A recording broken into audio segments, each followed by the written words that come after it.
The blood from her lip stained the dusty wooden floor of Sela's Montgomery's saloon. But Rebecca Sinclair refused to bow her head, even as her vision swam with tears and rage. The year was 1875, and in the small town of Winnemucca, Nevada, a woman's refusal was considered nearly as grave a sin as stealing another man's horse.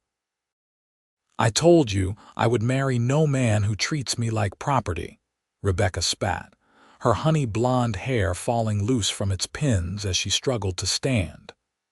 At 22, she'd already endured enough men telling her what her future would hold. This time was supposed to be different. She had come west for freedom, not to be claimed like unclaimed land. Harold Thornton, son of the region's wealthiest cattle baron, towered over her, his meaty fist still clenched from the blow he'd delivered. His face had turned an ugly shade of crimson that matched the new silk vest he'd purchased specifically for his proposal. "You'll regret this, Rebecca. No decent woman turns down good fortune when it's offered." He straightened his collar, looking down at her with contempt. "You're nothing but a schoolteacher with no family and no prospects. You should be grateful." The saloon had gone deathly quiet. Women weren't often beaten in public, even in frontier towns like Winnemucca. It was considered poor form, something to be done behind closed doors if a man felt it necessary. But Harold Thornton had always believed rules didn't apply to those with money. "I believe the lady gave you her answer." The voice cut through the silence like a knife, low and steady. Rebecca turned her head, still dazed, to see a tall figure silhouetted against the late afternoon sun streaming through the saloon doors. Roy Hawkins stood with his hand resting lightly on his holster, his face shadowed by the brim of his worn Stetson. She knew him only by reputation, a former Texas Ranger who now ran cattle on a modest spread outside of town. He kept to himself, rarely came into Winnemucca except for supplies, and spoke even less frequently. Harold sneered. "This ain't your business, Hawkins. The woman and I have an understanding." "Seems to me her understanding is quite different from yours." Roy stepped forward, and the crowd parted. He wasn't the tallest man in the room, but something in his stance made him seem larger. And a man who strikes a woman for refusing him isn't much of a man at all. "You threatening me, Hawkins?" Harold's hand twitched toward the pistol on his hip. "My father isn't here." Roy's voice remained even, but his eyes had hardened to flint. "And I'm not threatening. I'm telling you to leave the lady alone. No man will touch her again without her permission." "Not while I'm breathing." Rebecca felt a strange flutter in her chest despite the throbbing pain in her face. No one had ever stood up for her before, certainly not against someone as powerful as Harold Thornton. Harold glanced around, suddenly aware that the crowd's sympathy had shifted. Even in the lawless territories, there were codes of conduct, and he had violated one of the most basic. His face twisted with humiliation.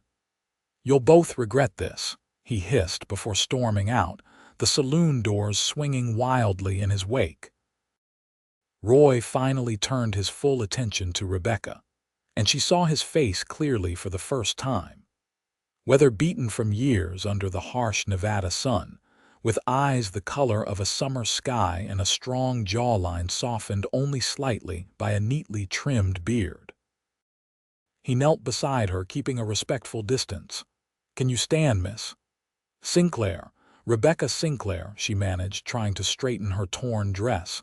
"I'm the school teacher, Miss Sinclair." He nodded, offering his hand but not insisting when she hesitated. "May I help you to your feet?" Rebecca studied him for a moment before accepting his outstretched hand. His palm was calloused but his touch gentle as he helped her rise. "Thank you, Mr. Hawkins. I didn't expect anyone to intervene." "Roy, and no thanks needed." He looked uncomfortable with her gratitude. "Do you have someone who can see you home safely?" "I can manage." Rebecca tried to sound confident despite the tremor in her voice. Her small house on the edge of town suddenly seemed very far away, and Harold's threat hung in the air like gunsmoke. Roy studied her bruised face, clearly unconvinced. Harold Thornton isn't known for accepting defeat gracefully. Let me escort you home, at least. She wanted to refuse, to prove she could handle herself, but wisdom overcame pride. That would be most appreciated, Mr. Roy.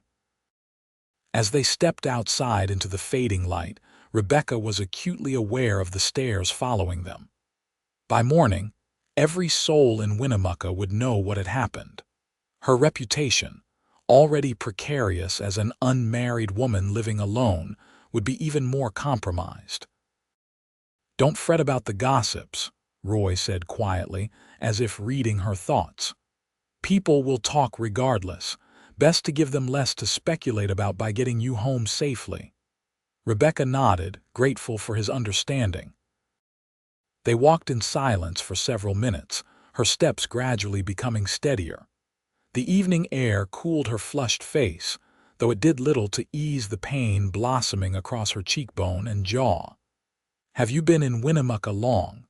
Roy asked as they approached her small clapboard house.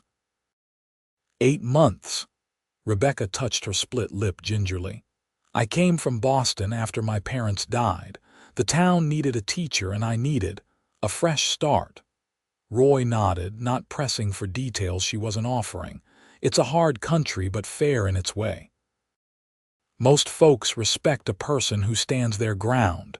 Even a woman." She couldn't keep the bitterness from her voice, especially a woman. His smile was brief but genuine. "It takes more courage when the odds are stacked higher." They reached her front porch, and Rebecca turned to face him properly. "Thank you again. I'm not sure what would have happened if you hadn't arrived when you did." Roy removed his hat, revealing thick dark hair streaked with the occasional silver strand.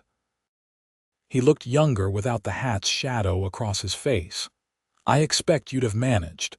You don't strike me as someone who breaks easily, Miss Sinclair."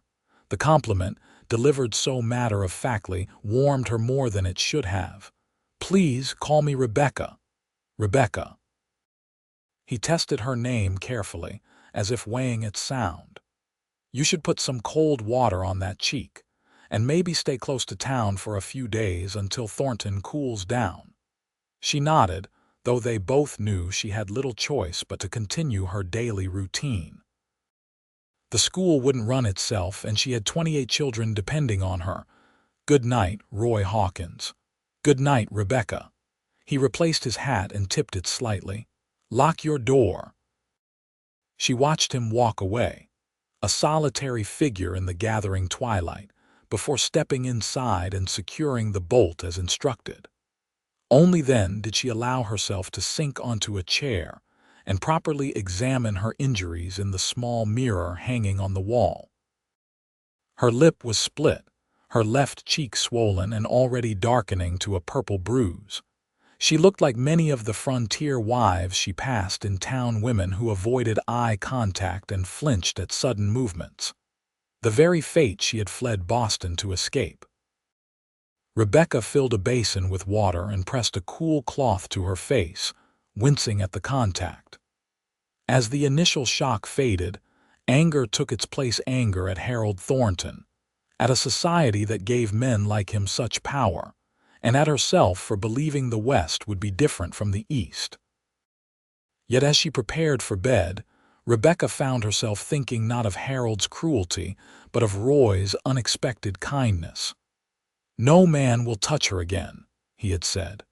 The words had carried a weight beyond the immediate confrontation, like a promise or a vow. For the first time since arriving in Winnemucca, Rebecca didn't feel quite so alone. Morning arrived with the first tentative knocks on Rebecca's door shortly after dawn. She had barely slept, the throbbing in her face and worry about facing her students keeping her awake most of the night. When she opened the door, she found 3 of the town's women standing on her porch, their expressions a mix of concern and barely concealed curiosity. Martha Wilson, the baker's wife, gasped audibly at the sight of Rebecca's face. "Oh, you poor dear. We heard what happened at Silas's place." "News travels fast," Rebecca said dryly, stepping back to allow them entry. She had expected visitors. Winnemucca might be small, but its residents took care of their own, even if that care came wrapped in layers of gossip. "Harold Thornton should be ashamed," declared Widow Jenkins, the oldest of the three and the town's unofficial matriarch. "Striking a woman in public like some common ruffian. His poor mother must be turning in her grave." Rebecca offered them seats and the last of her tea.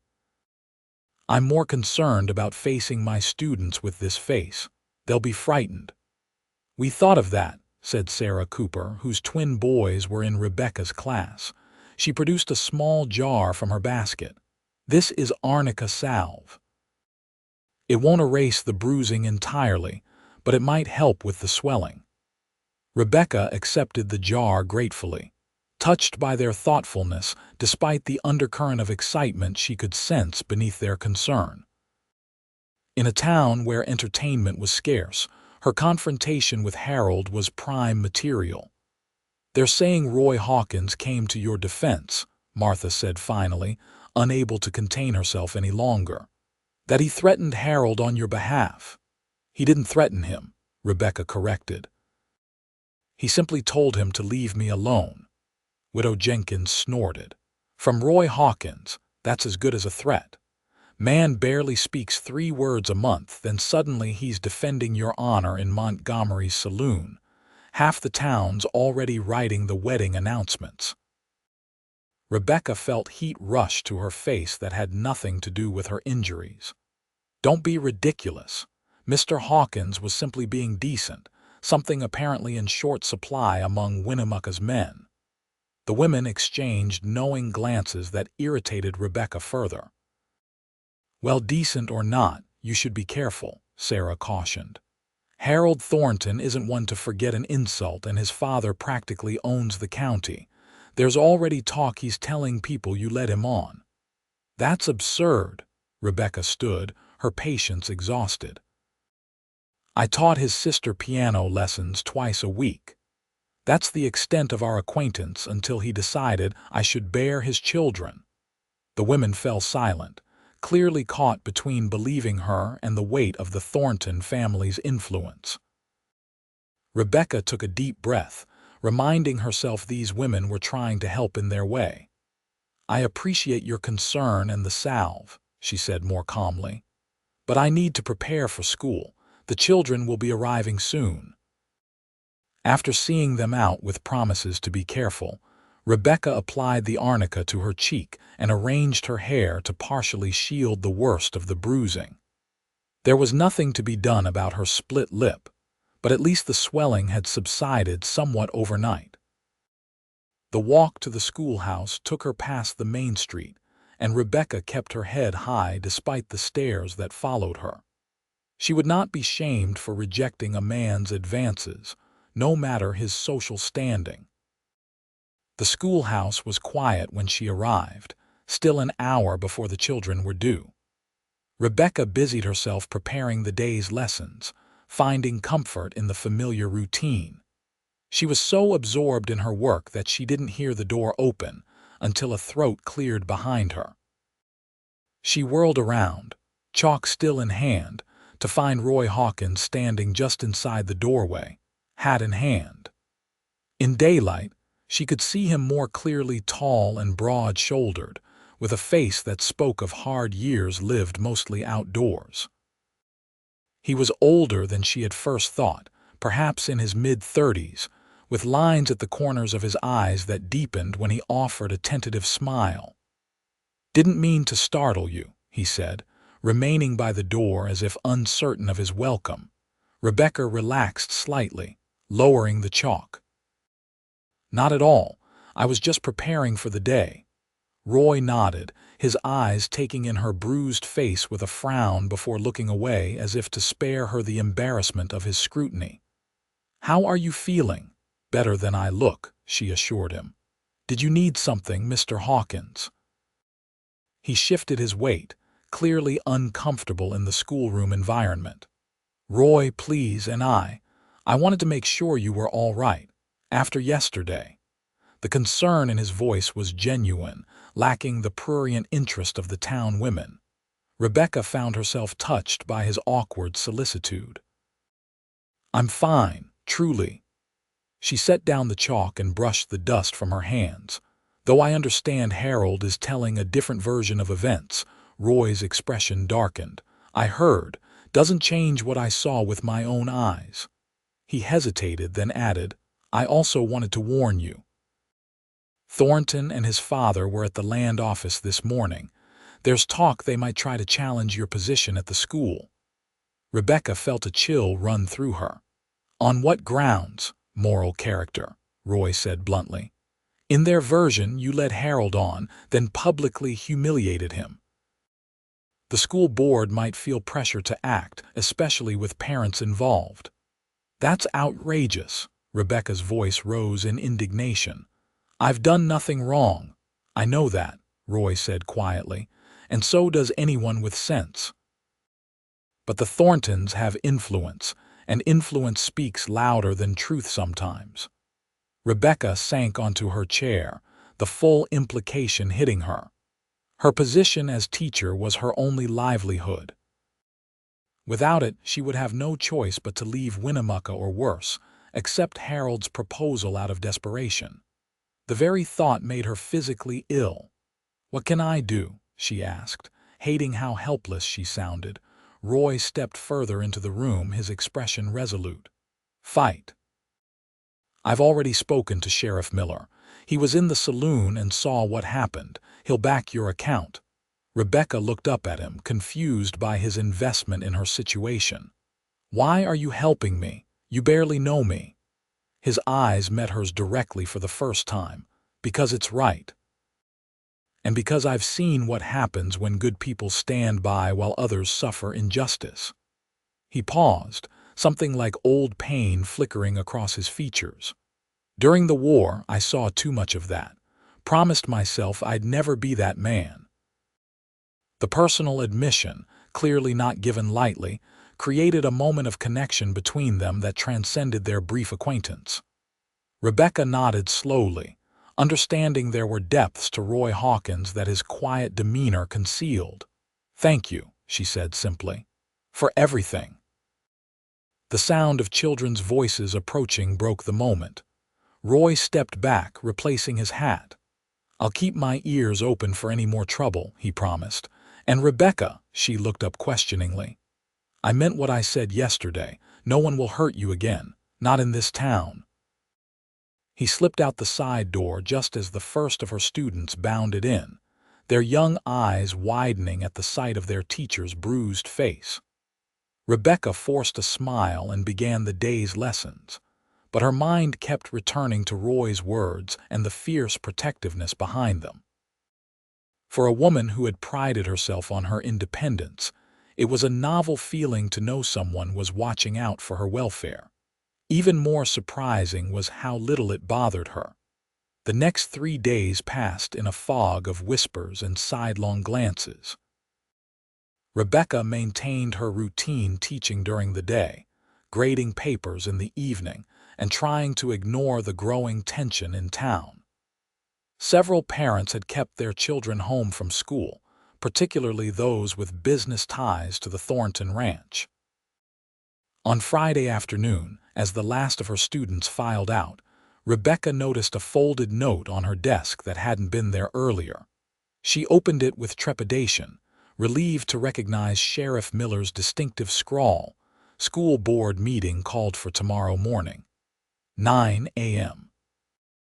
Thornton making his move. Be prepared. M." Rebecca crushed the note in her fist, anger flaring hot in her chest. She had expected this, but the reality still stung. After dismissing the remaining children, she gathered her belongings and headed for the sheriff's office, determined to understand exactly what she was facing. Sheriff Matthew Miller was a grizzled veteran of both the Mexican-American War and the more recent Civil War, with a reputation for fairness that transcended political allegiances. He looked up from his desk, as Rebecca entered, his bushy eyebrows rising at the sight of her determined expression. "Got my note, I see," he said by way of greeting. "What exactly is Harold accusing me of?" Rebecca demanded, too agitated for pleasantries, the sheriff's side gesturing for her to sit. "Officially, nothing specific, just behavior unbecoming a teacher and moral impropriety. Thornton Sr. is claiming your public altercation sets a poor example for the children." Rebecca laughed bitterly. "His son strikes me in front of half the town for refusing his proposal, and I'm the one setting a poor example. Never said it made sense." Miller scratched his beard thoughtfully. "Truth is, they're hoping to pressure you into resigning before there's any real hearing. Saves them the trouble of proving anything." "I won't resign," Rebecca said firmly. "I've done nothing wrong." "Good." The sheriff nodded approvingly. "Because you've got supporters. Roy Hawkins has been talking to folks around town, getting statements from witnesses at the saloon. Even old Montgomery confirmed Harold struck first and without provocation." Rebecca felt a rush of gratitude toward Roy. "He doesn't need to involve himself further." "This is my fight." Sheriff Miller gave her a knowing look. "Roy Hawkins doesn't do anything he doesn't want to, Miss Sinclair. Man's got his reasons for stepping in, I expect." Before Rebecca could question what he meant, the office door opened and Roy himself entered, looking dusty from the trail and slightly surprised to find Rebecca there. "Sheriff," he nodded to Miller before turning to Rebecca. "Miss Sinclair." She noticed he had reverted to formality in the sheriff's presence and followed his lead. "Mr. Hawkins, I was just discussing tomorrow's school board meeting with Sheriff Miller." Roy's expression darkened. "So they're going through with it." "Figured as much when I saw Thornton Sr. headed to Judge Wallace's house with a bottle of that fancy Kentucky bourbon he saves for bribes." Sheriff Miller snorted. "Wallace may enjoy his spirits, but he's no fool. He knows a bribe when he sees one." "Let's hope so," Roy said grimly. He turned to Rebecca. "You'll need character witnesses, people willing to speak for you publicly." Rebecca bit her lip, considering the risk to anyone who stood against the Thorntons. "I can't ask people to jeopardize their livelihoods on my account." "You don't have to ask," Roy said quietly. "Some things are worth standing for, regardless of the cost." His steady gaze held such conviction that Rebecca felt a flutter in her chest that had nothing to do with anxiety. This man, who barely knew her, was willing to risk the Thorntons' enmity to defend her honor. Sheriff Miller cleared his throat. "Well, since you're both here, let's talk strategy. This hearing may be a formality, but we should treat it like a proper trial. Miss Sinclair, you'll need to present yourself as the respectable teacher you are. And Roy, maybe leave your sidearm at home, just to avoid any appearance of intimidation." They spent the next hour discussing their approach for the morning, with the sheriff offering insights into each school board member's particular concerns and biases. By the time they finished, the sun was setting, casting long shadows through the office windows. "I should get home," Rebecca said, gathering her shawl. "I have preparations to make for tomorrow." Roy stood immediately. "I'll walk you." She wanted to refuse, to insist she could manage alone, but the memory of Harold's threats and the knowledge of what was at stake stopped her. "Thank you." Outside, the evening had turned cool, with a breeze carrying the scent of sage from the surrounding hills. They walked in companionable silence for several blocks, each lost in their own thoughts. "I want to thank you," Rebecca said finally, "for gathering witnesses and supporting my case. You've gone far beyond what anyone would expect from a stranger." Roy glanced at her, his expression unreadable in the gathering dusk. "We're not exactly strangers anymore, are we?" The simple observation carried a weight that made Rebecca's heart beat faster. No, they weren't strangers. In the space of a few days, Roy Hawkins had become someone whose presence she found reassuring, whose opinion mattered to her. "I suppose not," she admitted. "Still, you've taken risks on my behalf that most established friends wouldn't." They had reached her house and Roy paused at the bottom of the porch steps. "Rebecca." He spoke her name softly, almost tentatively. "I need you to know something before tomorrow." She turned to face him fully, surprised by the sudden seriousness in his tone. "What is it?" "Before I came to Nevada, I was married." The admission seemed difficult for him. "Her name was Elizabeth. She died in childbirth 6 years ago along with our son. I couldn't protect them when it mattered most."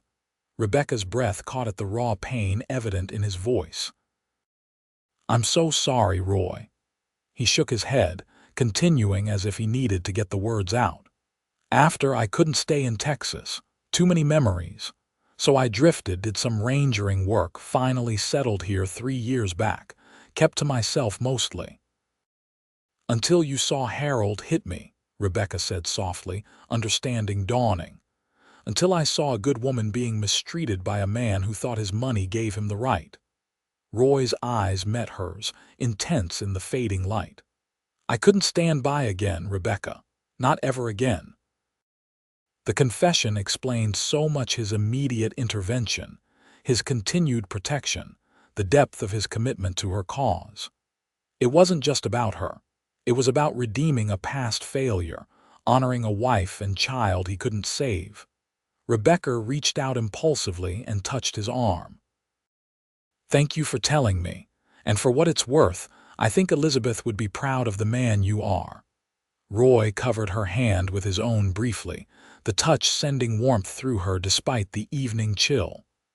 "Get some rest. Tomorrow will be difficult, but you won't face it alone." As she watched him walk away, Rebecca realized that regardless of the school board's decision, something fundamental had shifted in her world. For the first time since her parents' deaths, she felt a connection to someone that went beyond mere acquaintance or friendship. It was too soon to name, too fragile to examine closely, but it was there, a possibility she hadn't considered when she first set foot in Winnemucca. The school board meeting was held in the town hall, the largest building in Winnemucca save for Montgomery's saloon, which would have been deemed inappropriate for such proceedings.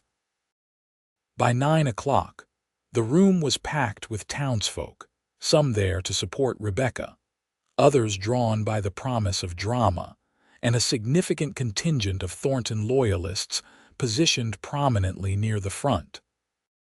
Rebecca sat at a small table facing the 5-member board, consisting of Judge Wallace, Mayor Hollister, Reverend Sinclair, no relation, Mrs. Pembroke, the previous teacher who had retired due to arthritis, and Dr. Wilson.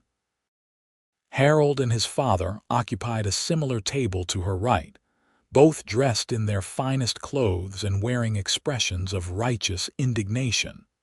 Roy sat directly behind Rebecca, a solid, reassuring presence at her back.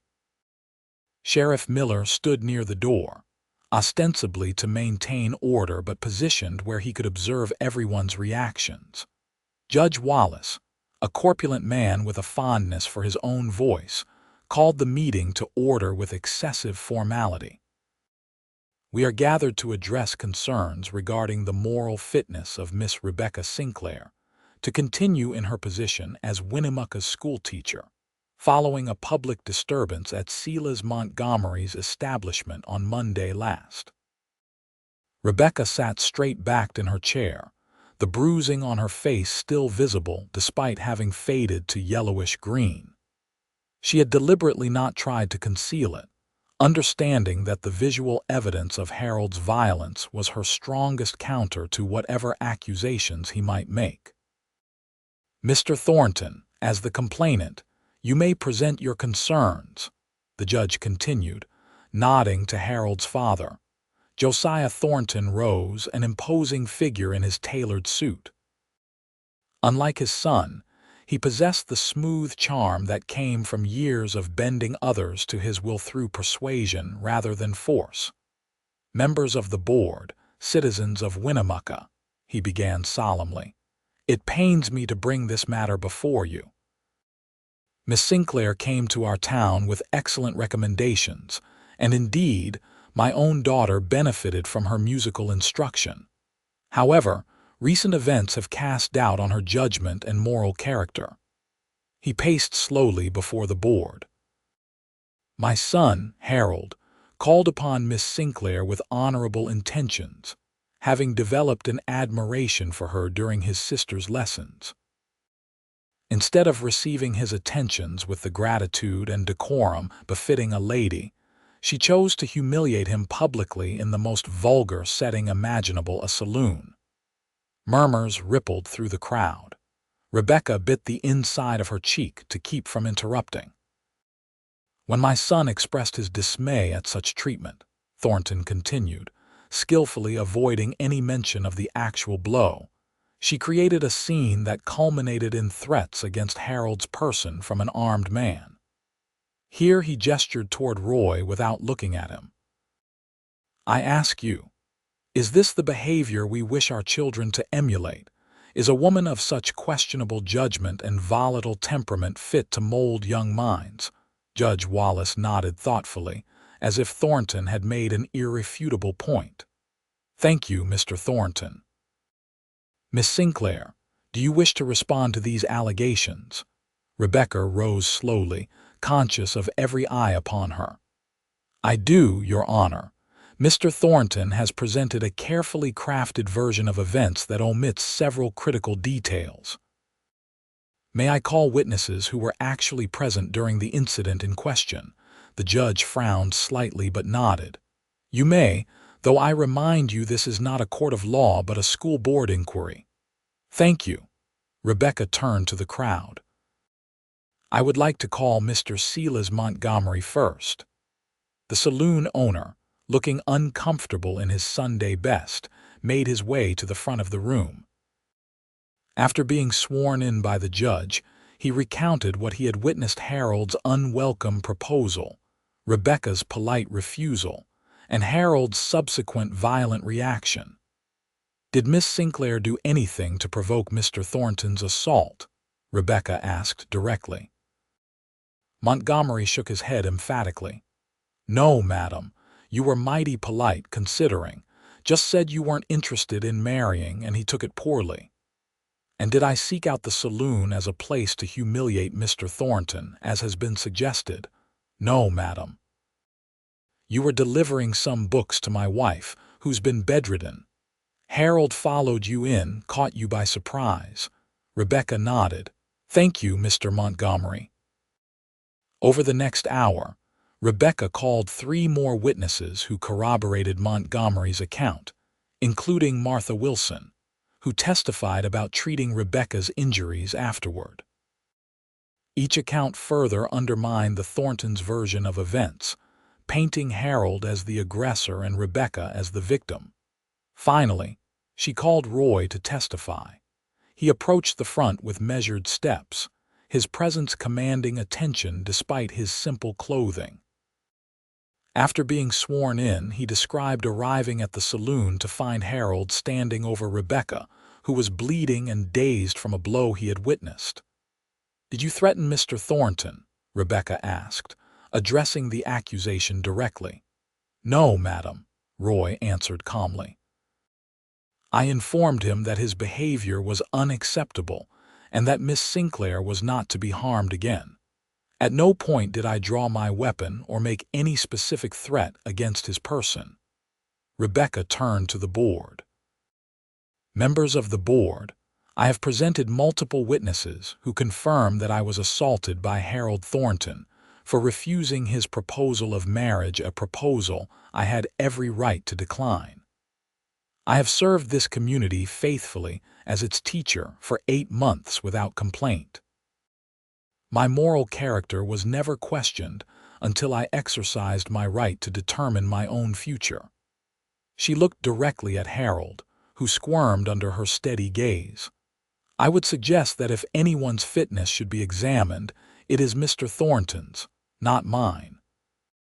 A murmur of approval ran through sections of the crowd, quickly silenced by Judge Wallace's gavel.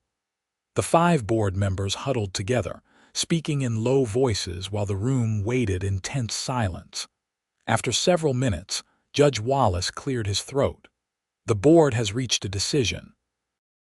While we regret the public nature of this disagreement, we find no evidence of moral failing on Miss Sinclair's part. She will retain her position as Winnemucca's schoolteacher." The judge turned to Harold with a stern expression. "Mr. Thornton, we strongly advise you to conduct yourself with greater restraint in the future. Violence against women, regardless of provocation, which appears absent in this case, will not be tolerated in Winnemucca." Relief flooded through Rebecca, so powerful she had to grip the table to steady herself.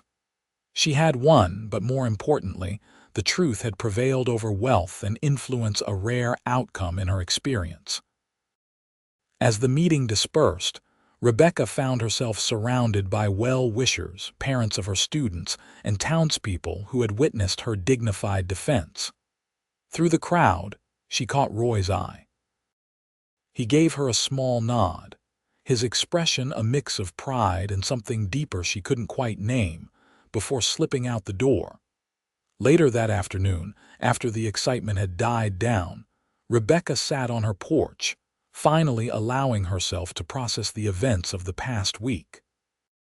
The confrontation with Harold, Roy's intervention, the hearing, it all seemed like a whirlwind that had swept through her carefully ordered life, leaving nothing quite the same in its wake.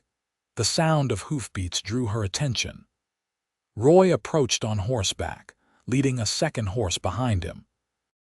He dismounted at her gate, tying both animals to the fence post before walking up to the porch. "Congratulations," he said simply. "Justice doesn't always prevail. Glad it did today." Rebecca smiled, gesturing to the empty chair beside her. "Thank you for your part in that." "Your testimony was compelling." Roy sat, removing his hat and running a hand through his hair. "Just told the truth." He nodded toward the second horse, a gentle-looking mare with a dappled coat. "Thought you might like to ride. After being cooped up with all that trouble, some fresh air might do you good." The invitation surprised her. "I haven't ridden since coming west. I'm not sure I remember how." A hint of a smile touched his lips. "It'll come back to you. And Daisy, they're as gentle as they come. Raised her from a foal myself." The prospect of escaping town, even briefly, was tempting. Rebecca had felt stifled by the scrutiny of the past days, constantly aware of being observed and judged. Give me a moment to change into something more suitable. When she emerged in a simple divided riding skirt she had brought from Boston but never used, Roy was checking the saddles, his back to the house. He turned at the sound of her footsteps, and something in his expression made Rebecca feel self-conscious in a way that had nothing to do with impropriety. "That should work fine," he said after a moment, his voice slightly rougher than usual. He helped her mount with respectful efficiency, his hands strong and steady as he adjusted her stirrups. They rode at an easy pace, following a trail that led away from town toward the foothills. The afternoon sun bathed the landscape in golden light, the vast expanse of sage and distant mountains offering a sense of freedom Rebecca had almost forgotten was possible. "This is beautiful," she said as they paused atop a small rise overlooking a hidden valley. "I've been so focused on the town, I'd forgotten what lies beyond it." Roy nodded, his eyes scanning the horizon with evident appreciation. "That's what drew me here, the space, room to breathe and think without anyone crowding in." "Is that why you live so far out?" Rebecca asked, curious about the life of this quietly complex man. "Partly." Roy shifted in his saddle, looking more relaxed than she had ever seen him. "After Elizabeth died, being around people was difficult. Out here, a man can heal at his own pace. And have you healed? The question was bold, perhaps too personal, but something about the openness of the landscape encouraged honesty. Roy was silent for a long moment.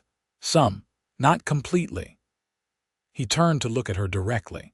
Until this week, I wasn't sure I wanted to. The admission hung between them, its implications both thrilling and terrifying. Rebecca found herself unable to look away from his steady gaze, aware that they were discussing far more than recovery from grief. "And now?" she asked softly. "Now I'm thinking maybe there's more to life than just surviving it." Roy's voice was low, almost hesitant. "Seeing you stand up to the Thorntons, refusing to be intimidated even after what happened, it reminded me there are things worth fighting for, worth living for." Rebecca's heart thundered in her chest. Roy, the crack of a rifle shot cut through the air, sending birds scattering from nearby trees. Roy reacted instantly, pulling his horse alongside Rebecca's and reaching for his sidearm in one fluid motion. "Get down," he ordered, scanning the ridgeline above them.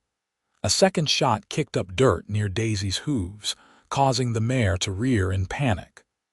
Rebecca clung desperately to the saddle horn as the frightened horse bolted down the hillside toward a stand of cottonwoods along a narrow creek.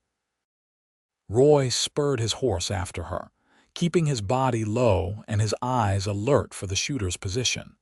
He caught up to Rebecca just as she managed to regain control of the mare in the shelter of the trees. "Are you hurt?" he demanded, dismounting quickly to check her for injuries. "No, just shaken," Rebecca assured him, her voice steadier than she felt. "Who would be shooting at us?" Roy's expression was grim. "3 guesses and the first 2 don't count. Thorntons don't take defeat gracefully." "Harold," Rebecca's eyes widened. "But to resort to shooting, man's pride was wounded twice over," Roy said, tying the horses securely. "Once when you refused him, again when the town sided with you. Some men can't stomach that." He drew his revolver, checking it with practiced ease. "Stay here with the horses. Keep low and out of sight." "Where are you going?" Rebecca asked, alarmed by his evident intention to confront the shooter. "To make sure he doesn't get a 3rd shot." Roy's face had hardened, reminding Rebecca that beneath his quiet demeanor lay a man who had faced violence before and knew how to respond to it. "This ends today." "Be careful," she urged, hating her own helplessness but recognizing the wisdom in staying hidden. Roy nodded once, then moved silently through the trees, using the creek bed for cover as he circled back toward the ridge where the shots had originated. Rebecca watched until he disappeared from view, then turned her attention to calming the still nervous horses, finding that the task helped steady her own frayed nerves. Time stretched agonizingly as she waited, straining to hear any sound that might indicate what was happening. When a 3rd shot rang out, followed by a shout of pain, Rebecca's heart nearly stopped. Minutes later, Roy appeared at the edge of the trees, leading a sullen Harold Thornton at gunpoint. Harold's left arm was bandaged with a torn piece of shirt, blood seeping through the makeshift dressing. "Shot him in the shoulder," Roy explained tersely. "He'll live to face charges." Harold glared at Rebecca with undisguised hatred. "This isn't over. My father, your father, will be posting bail for attempted murder," Roy cut him off coldly. "Even his influence has limits." They rode back to town, Harold mounted behind Roy with his hands bound, silent and seething. At the sheriff's office, Miller took charge of the prisoner, his expression grave as Roy explained what had happened. "I'll send a deputy out to collect the rifle for evidence," the sheriff said after locking Harold in a cell. "You 2 wait here while I notify Judge Wallace. He'll want statements from both of you." When they were alone, Rebecca turned to Roy, the enormity of what had nearly happened finally hitting her. "He could have killed us." "Aimed to," Roy confirmed grimly. Not a warning shot or an accident. He was lying in wait along that trail. How did you know where to find him? Wasn't hard. Amateur mistake to shoot from the highest point makes you visible against the sky. Roy holstered his revolver with a sigh. Besides, I served with men who could actually shoot. Harold clearly can't. Despite the gravity of the situation, Rebecca found herself smiling at his matter-of-fact assessment. Thank God for small mercies and poor marksmanship. Roy's expression softened as he looked at her, seemingly amazed by her composure. You're one hell of a woman, Rebecca Sinclair. Most would be hysterical after being shot at. What good would hysterics do? She asked practically. Besides, I've had an eventful week. One more near-death experience hardly seems worth the drama. The unexpected humor broke the tension, and Roy laughed a rich, warm sound Rebecca realized she had never heard before. It transformed his face, erasing years of solitude and grief, revealing the man he might have been before tragedy reshaping him. I'd like to hear that more often, she said softly. Roy's laughter faded, but the warmth in his eyes remained. Been a while since I found much to laugh about. Seems you bring it out in me.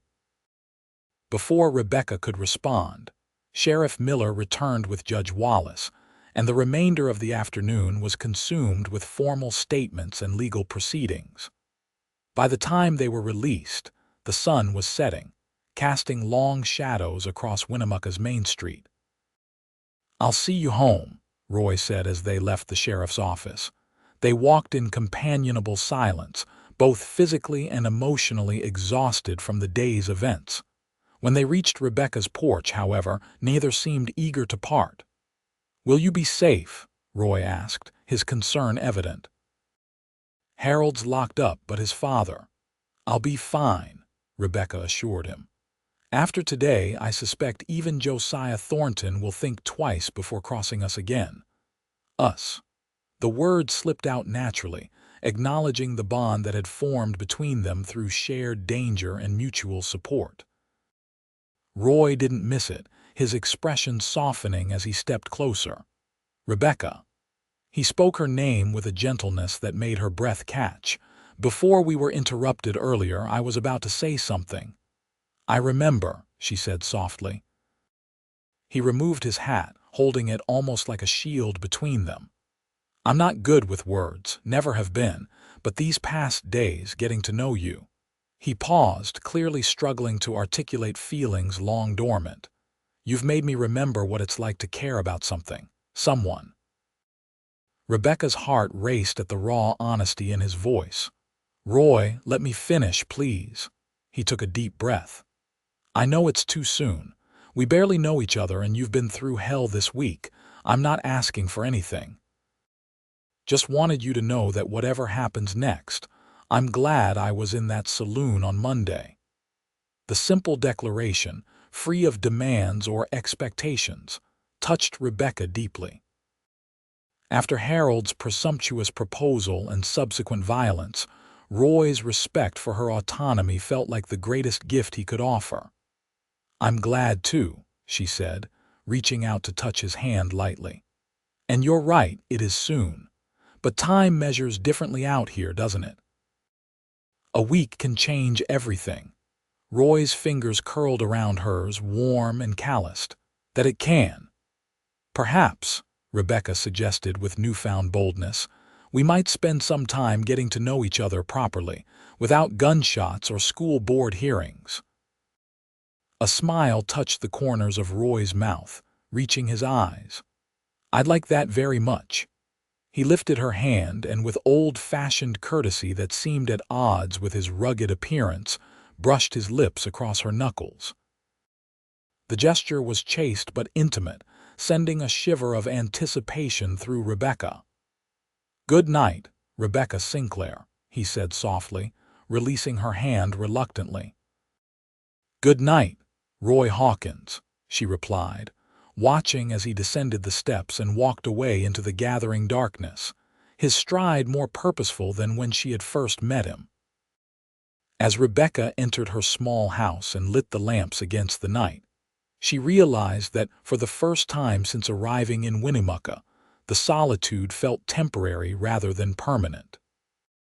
Tomorrow held possibilities that hadn't existed a week ago, and for that unexpected gift, she had Harold Thornton's brutality to thank.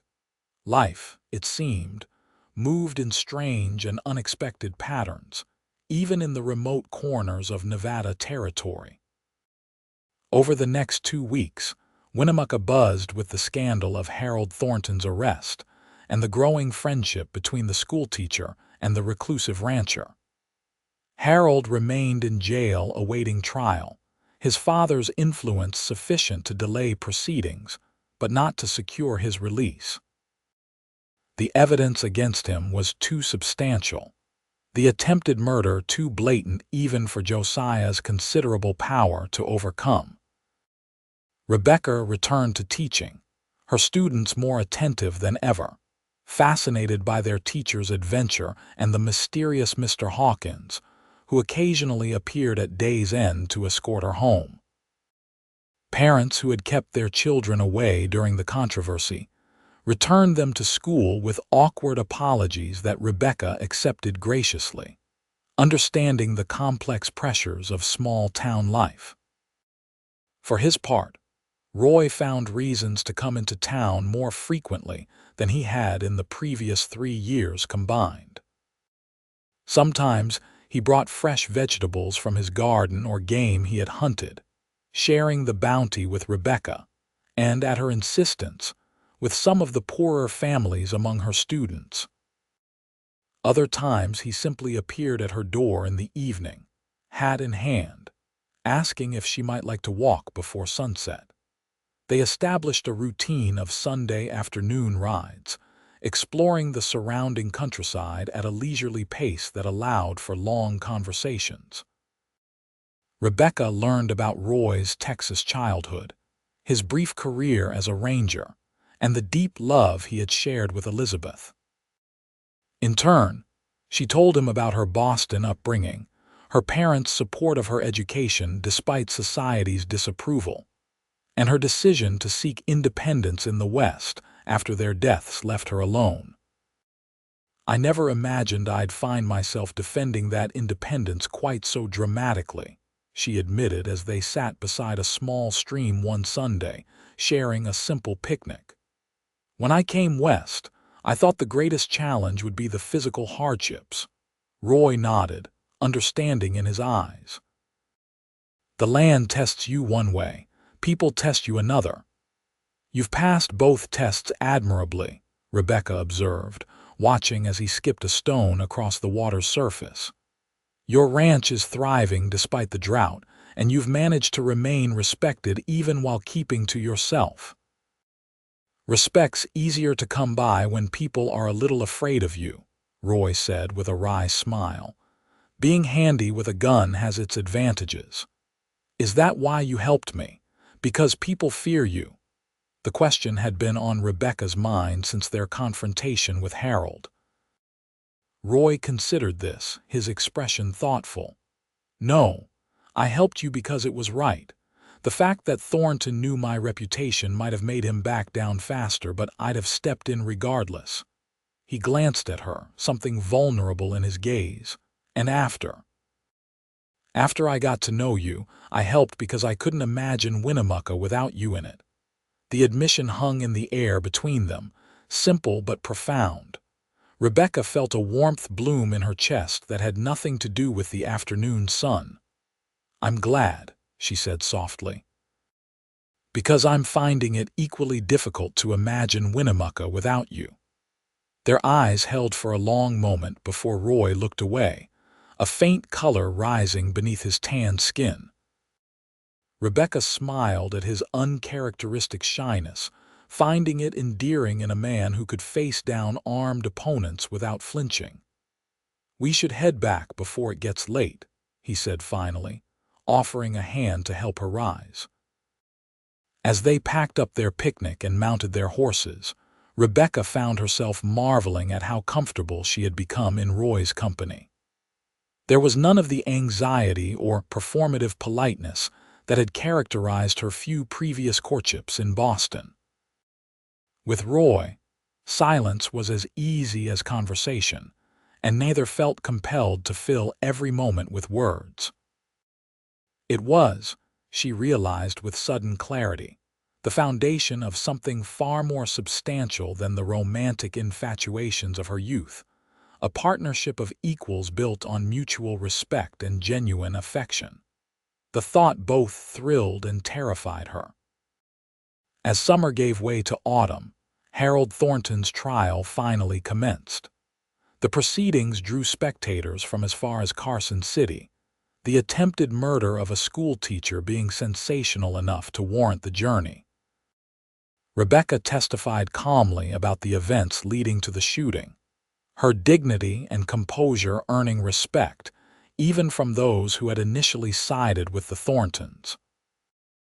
Roy's testimony proved equally damaging to the defense, his detailed account of finding Harold in position with the rifle leaving little room for claims of misunderstanding or accident. When the jury returned a guilty verdict after less than an hour of deliberation, few in the packed courthouse seemed surprised. Judge Wallace sentenced Harold to 10 years in the Nevada State Prison, a judgment severe enough to send a clear message about the limits of even the Thornton family's influence. As the convicted man was led away in chains, he shot one final venomous glare at Rebecca and Roy, seated side by side in the gallery. "This isn't over," he spat, echoing his earlier threat. 10 years isn't forever." "That's enough, Thornton," the bailiff snapped, hustling him toward the door. Outside the courthouse, as the crowd dispersed, Josiah Thornton approached Rebecca and Roy, his face a mask of controlled fury.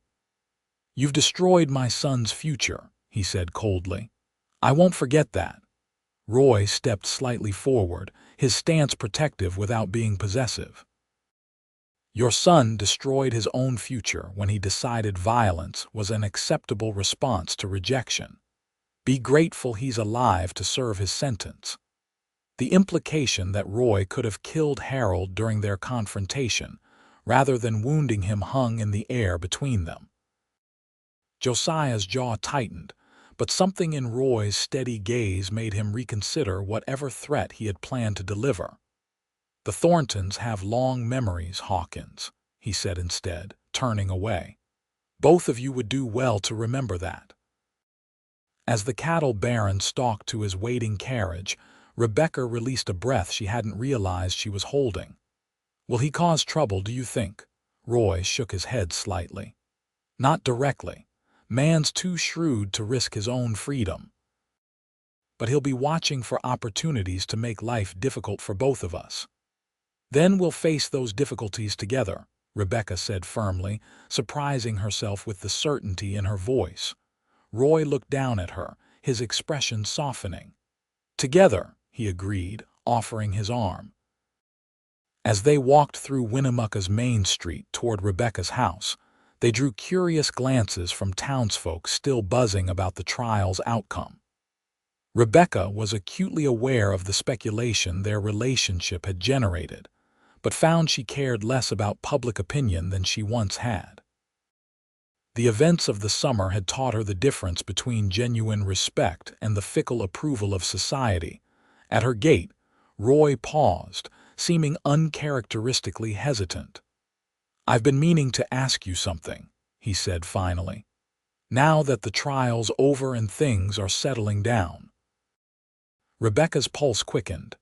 "Yes. There's a harvest dance next weekend at the Wilson farm. Been going on for years, though I've never attended myself." He cleared his throat. "Wondered if you might like to go together." The invitation, their first truly public social engagement, represented a significant step. Rebecca understood immediately what Roy was offering, a declaration of intent, not just to her but to the entire community. "I would like that very much," she said, unable to suppress her smile. Relief and something like joy flickered across Roy's features. "Good, that's good." He shifted his weight, then added more formally, "May I call for you at 6? The dancing usually starts after sunset." "6 would be perfect," Rebecca agreed, charmed by his careful adherence to propriety despite the fact that they had spent countless hours alone together on their rides. Roy touched the brim of his hat in a gesture that had become familiar. "Until tomorrow, then. Good night, Rebecca." "Good night, Roy."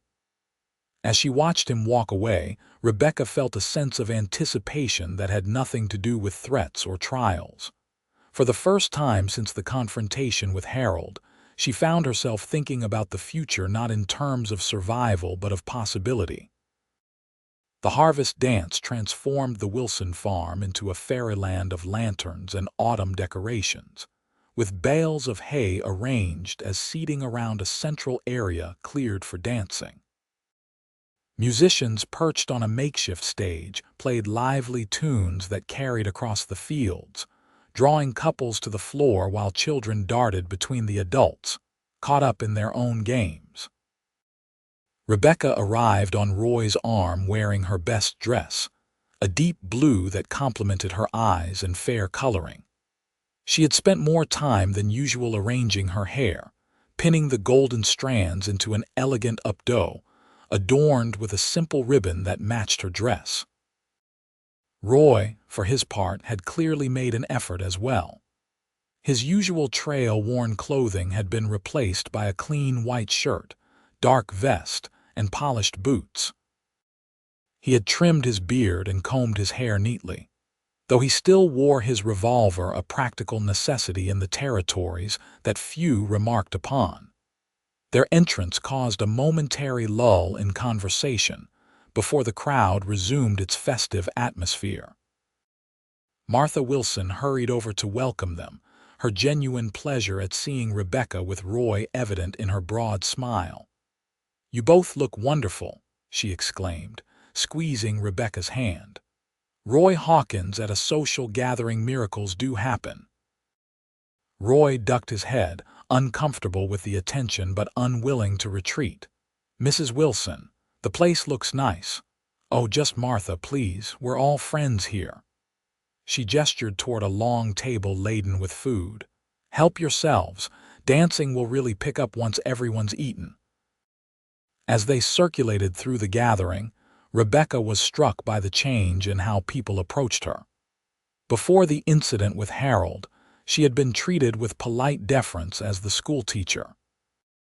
After the trial, there was a new respect in their greetings, an acknowledgement that she had stood her ground against powerful forces and prevailed. Similarly, Roy was no longer regarded with the wary distance his reputation had previously commanded. Men who had once given him a wide berth now offered handshakes and invited him to share drinks, while women who had viewed him as forbiddingly aloof now smiled and engaged him in conversation. "They see us differently," Rebecca observed quietly as they found seats on a hay bale somewhat removed from the main gathering. Roy nodded, scanning the crowd with the habitual vigilance that never quite left him. "They see us together. Changes things." Before Rebecca could ask what he meant, the musicians struck up a waltz and couples began to fill the dance floor. Roy stood, offering his hand with formal courtesy. "May I have this dance, Miss Sinclair?" Rebecca accepted with a smile, allowing him to lead her to the edge of the dancing area. "I didn't know you danced, Mr. Hawkins." A hint of mischief lit his eyes as he placed his hand at her waist with careful propriety. "There's a lot you don't know about me yet." The discovery that Roy was an accomplished dancer added another layer to Rebecca's understanding of this complex man. He guided her through the waltz with confidence, his movements surprisingly graceful for someone who spent most of his time on horseback or working his land. "Where did you learn to dance like this?" she asked as he executed a perfect turn. "My mother insisted all her sons learn properly," Roy explained, his voice low enough that only she could hear. Said a man who could dance would never lack for female company. Rebecca laughed, delighted by this glimpse into his past. She was clearly right. You've attracted quite an audience. Indeed, several of Winnemucca's unattached women were watching their progress with undisguised interest, whispering behind gloved hands. Roy seemed oblivious to the attention, his focus entirely on Rebecca. "Only one woman's opinion matters to me," he said simply. The statement, delivered without artifice or calculation, affected Rebecca more deeply than any flowery declaration might have. As the music continued, she found herself moving closer than strict propriety dictated, drawn to the solid warmth of his presence and the sincerity in his gaze. They danced 3 consecutive waltzes before taking a break, both slightly breathless from exertion and the growing awareness between them. As Roy fetched them drinks, Rebecca found herself cornered by Martha and several other women, their expressions alight with curiosity. "You've been holding out on us, Rebecca," Martha said with a meaningful glance toward Roy. "All those rides into the country, clearly more was happening than we realized." Rebecca felt a blush rise to her cheeks. "We've been getting acquainted, that's all. He's become a good friend." Widow Jenkins snorted disbelievingly. "Friend, is it? The man hasn't taken his eyes off you all evening, and I haven't seen him smile so much in the 3 years he's been in Winnemucca. It's just nice to see him joining in," Sarah Cooper added kindly. After what happened with his wife, many thought he'd never. She trailed off, seeming to realize she might be overstepping. Rebecca's surprise must have shown on her face, for Martha quickly explained, "Small towns have long memories, dear. Roy's past isn't a secret, though he doesn't speak of it himself." Rebecca nodded, understanding dawning. "You knew about Elizabeth." "And the baby," Widow Jenkins confirmed softly. "Tragic business. He came here like a wounded animal, just looking for a quiet place to lick his wounds in peace." "Well, I think it's wonderful," Martha declared, changing the subject. "You've been good for each other. Anyone can see that." Before Rebecca could respond, Roy returned with their drinks, his approach causing the women to disperse with knowing smiles. He looked after them with mild confusion. "Did I interrupt something?" "Just the usual small-town curiosity," Rebecca assured him, accepting the cup of punch gratefully. "Apparently, we're the most interesting development in Winnemucca since Harold tried to shoot us," Roy grimaced. "Not much competition for excitement around here." As the evening progressed, they alternated between dancing and quiet conversation, gradually relaxing into the celebration despite the attention they attracted. When the musicians switched to livelier tunes for group dances, they joined in, laughing as they navigated the complex patterns with varying degrees of success. During a particularly energetic Virginia reel, Rebecca found herself partnered briefly with Sheriff Miller, who took the opportunity to murmur, "Never thought I'd see the day Roy Hawkins looked happy again. You've worked quite a transformation, Miss Sinclair." Before she could respond, the dance separated them, but the sheriff's words lingered in her mind as she was passed back to Roy for the final flourish. Looking up at his face, flushed with exertion and more open than she had ever seen it, Rebecca realized the truth of Miller's observation. The haunted quality that had characterized Roy when they first met had diminished, replaced by something warmer and more vital. Had she contributed to that change? The possibility both humbled and exhilarated her. As the night deepened and families with young children began to depart, the atmosphere grew more intimate. The musicians shifted to slower, more romantic selections, and couples drew closer on the dance floor, propriety loosening under the influence of music and moonlight. Roy led Rebecca to a secluded spot near the edge of the farm, where lantern light barely reached and the stars seemed close enough to touch. They stood in comfortable silence for a moment, listening to the distant music and the nearer chorus of night insects. "Thank you for coming with me tonight," Roy said finally, his voice low. "No, it's not easy being the subject of so much talk." Rebecca smiled up at him. "I've discovered I mind it less than I expected. Besides, the company makes it worthwhile." Something shifted in Roy's expression, a decision reached after long deliberation. He took her hand gently in his thumb tracing patterns on her skin that sent shivers up her arm. "Rebecca," he began, then paused as if searching for the right words. "I'm not good at this, at saying what I feel.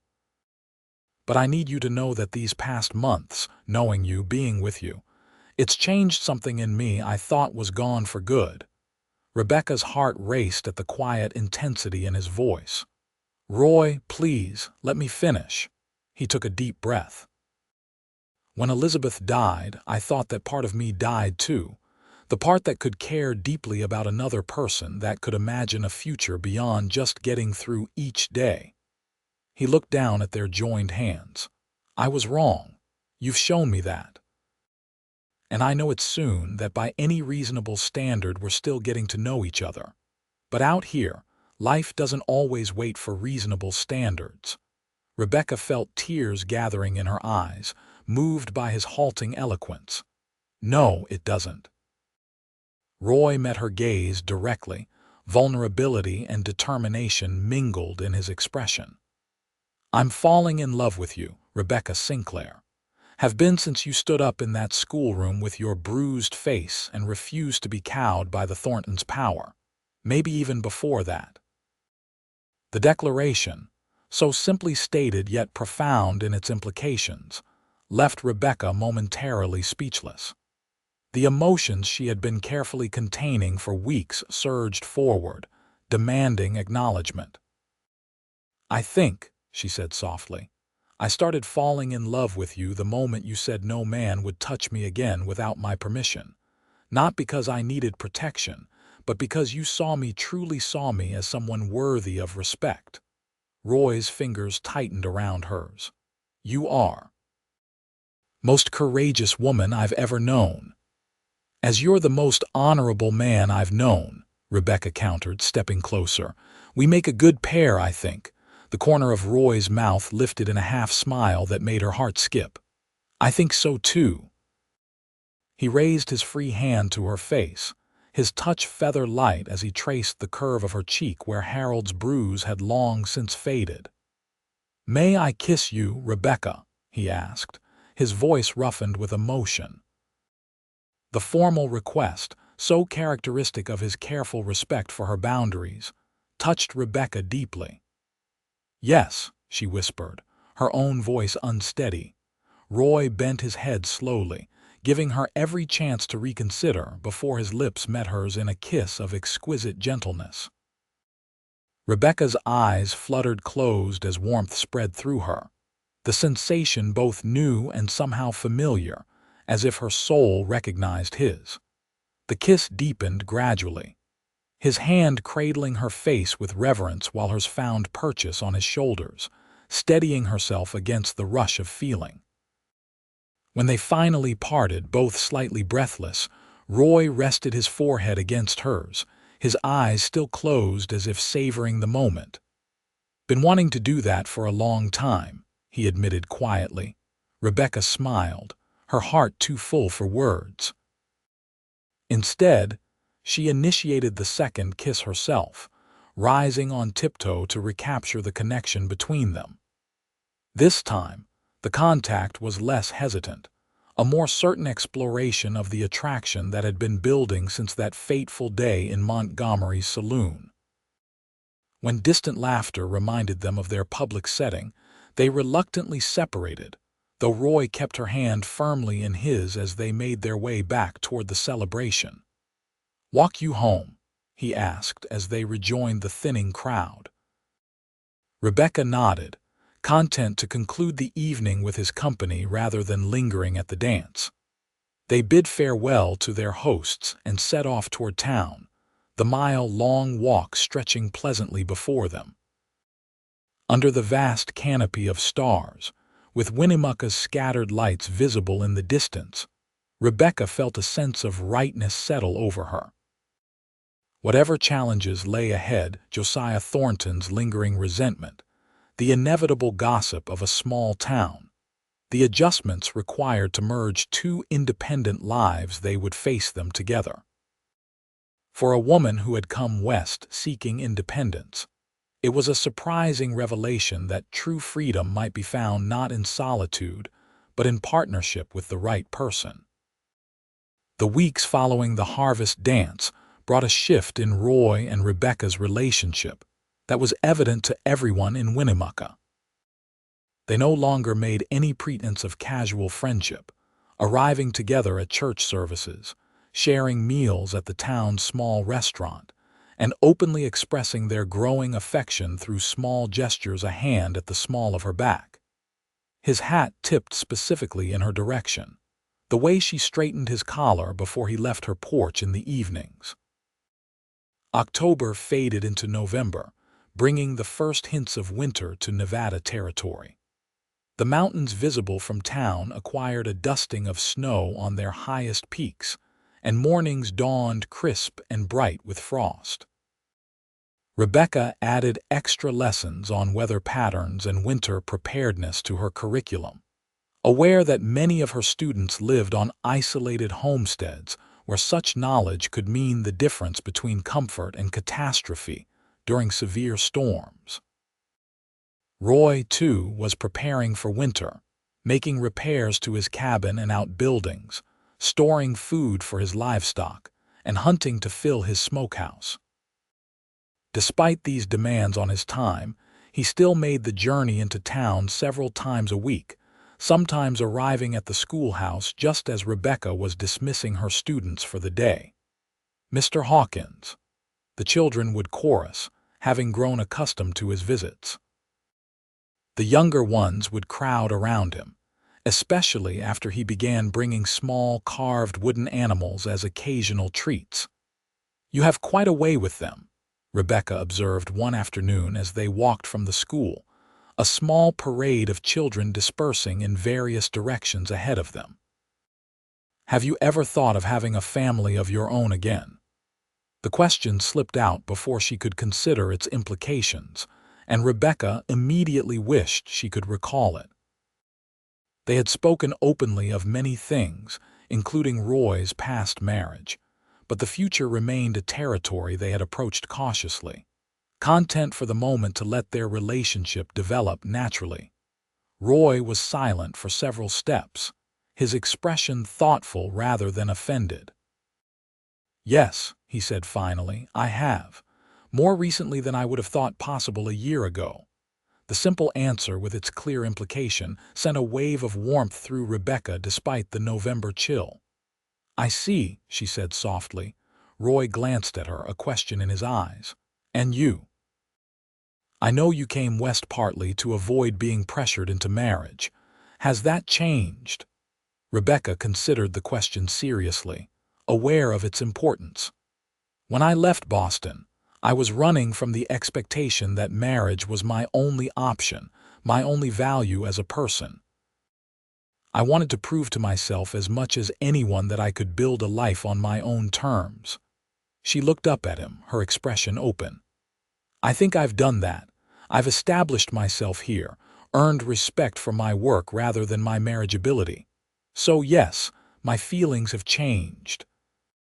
The right marriage, one based on mutual respect and genuine affection, wouldn't be a surrender of independence but a different kind of partnership. Roy nodded slowly, processing her words with characteristic thoroughness. "That's how I see it too, a partnership." They walked in companionable silence for a while, both aware that something significant had been acknowledged between them. When they reached Rebecca's house, Roy hesitated on the porch. "I'll be gone for a few days," he said. "Need to ride up to the high pasture and bring the last of the cattle down before the weather turns. Thompson's boy spotted wolf sign up there, and I can't afford to lose any stock this winter." Rebecca nodded, understanding the realities of ranch life even as she felt a pang at the thought of his absence. "Will you be safe? If there are wolves, I'll be fine," he assured her with a small smile. "Been doing this a long time. Should be back by Friday at the latest." "I'll hold you to that," Rebecca said, trying to keep her tone light. "The children will miss their carved animals if you're gone too long." Roy's expression softened. "Just the children and their teacher," Rebecca admitted, stepping closer. "She's grown rather accustomed to your company." He bent to kiss her, a brief but tender gesture that had become their usual farewell. "I'll hurry back," he promised. As Rebecca watched him ride away, she was struck by how thoroughly Roy Hawkins had integrated himself into her life in the span of a few months.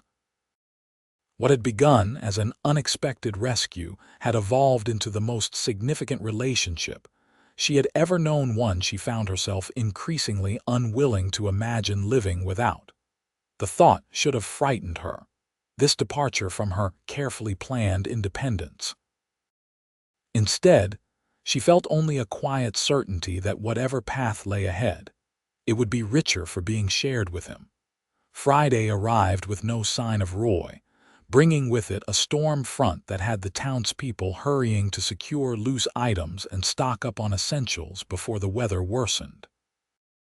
Rebecca tried to focus on her teaching, but her eyes kept straying to the windows, searching the increasingly gray horizon for a familiar silhouette.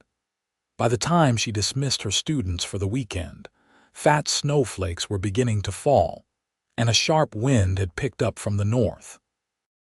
Sheriff Miller stopped by the schoolhouse as she was gathering her materials, his expression concerned.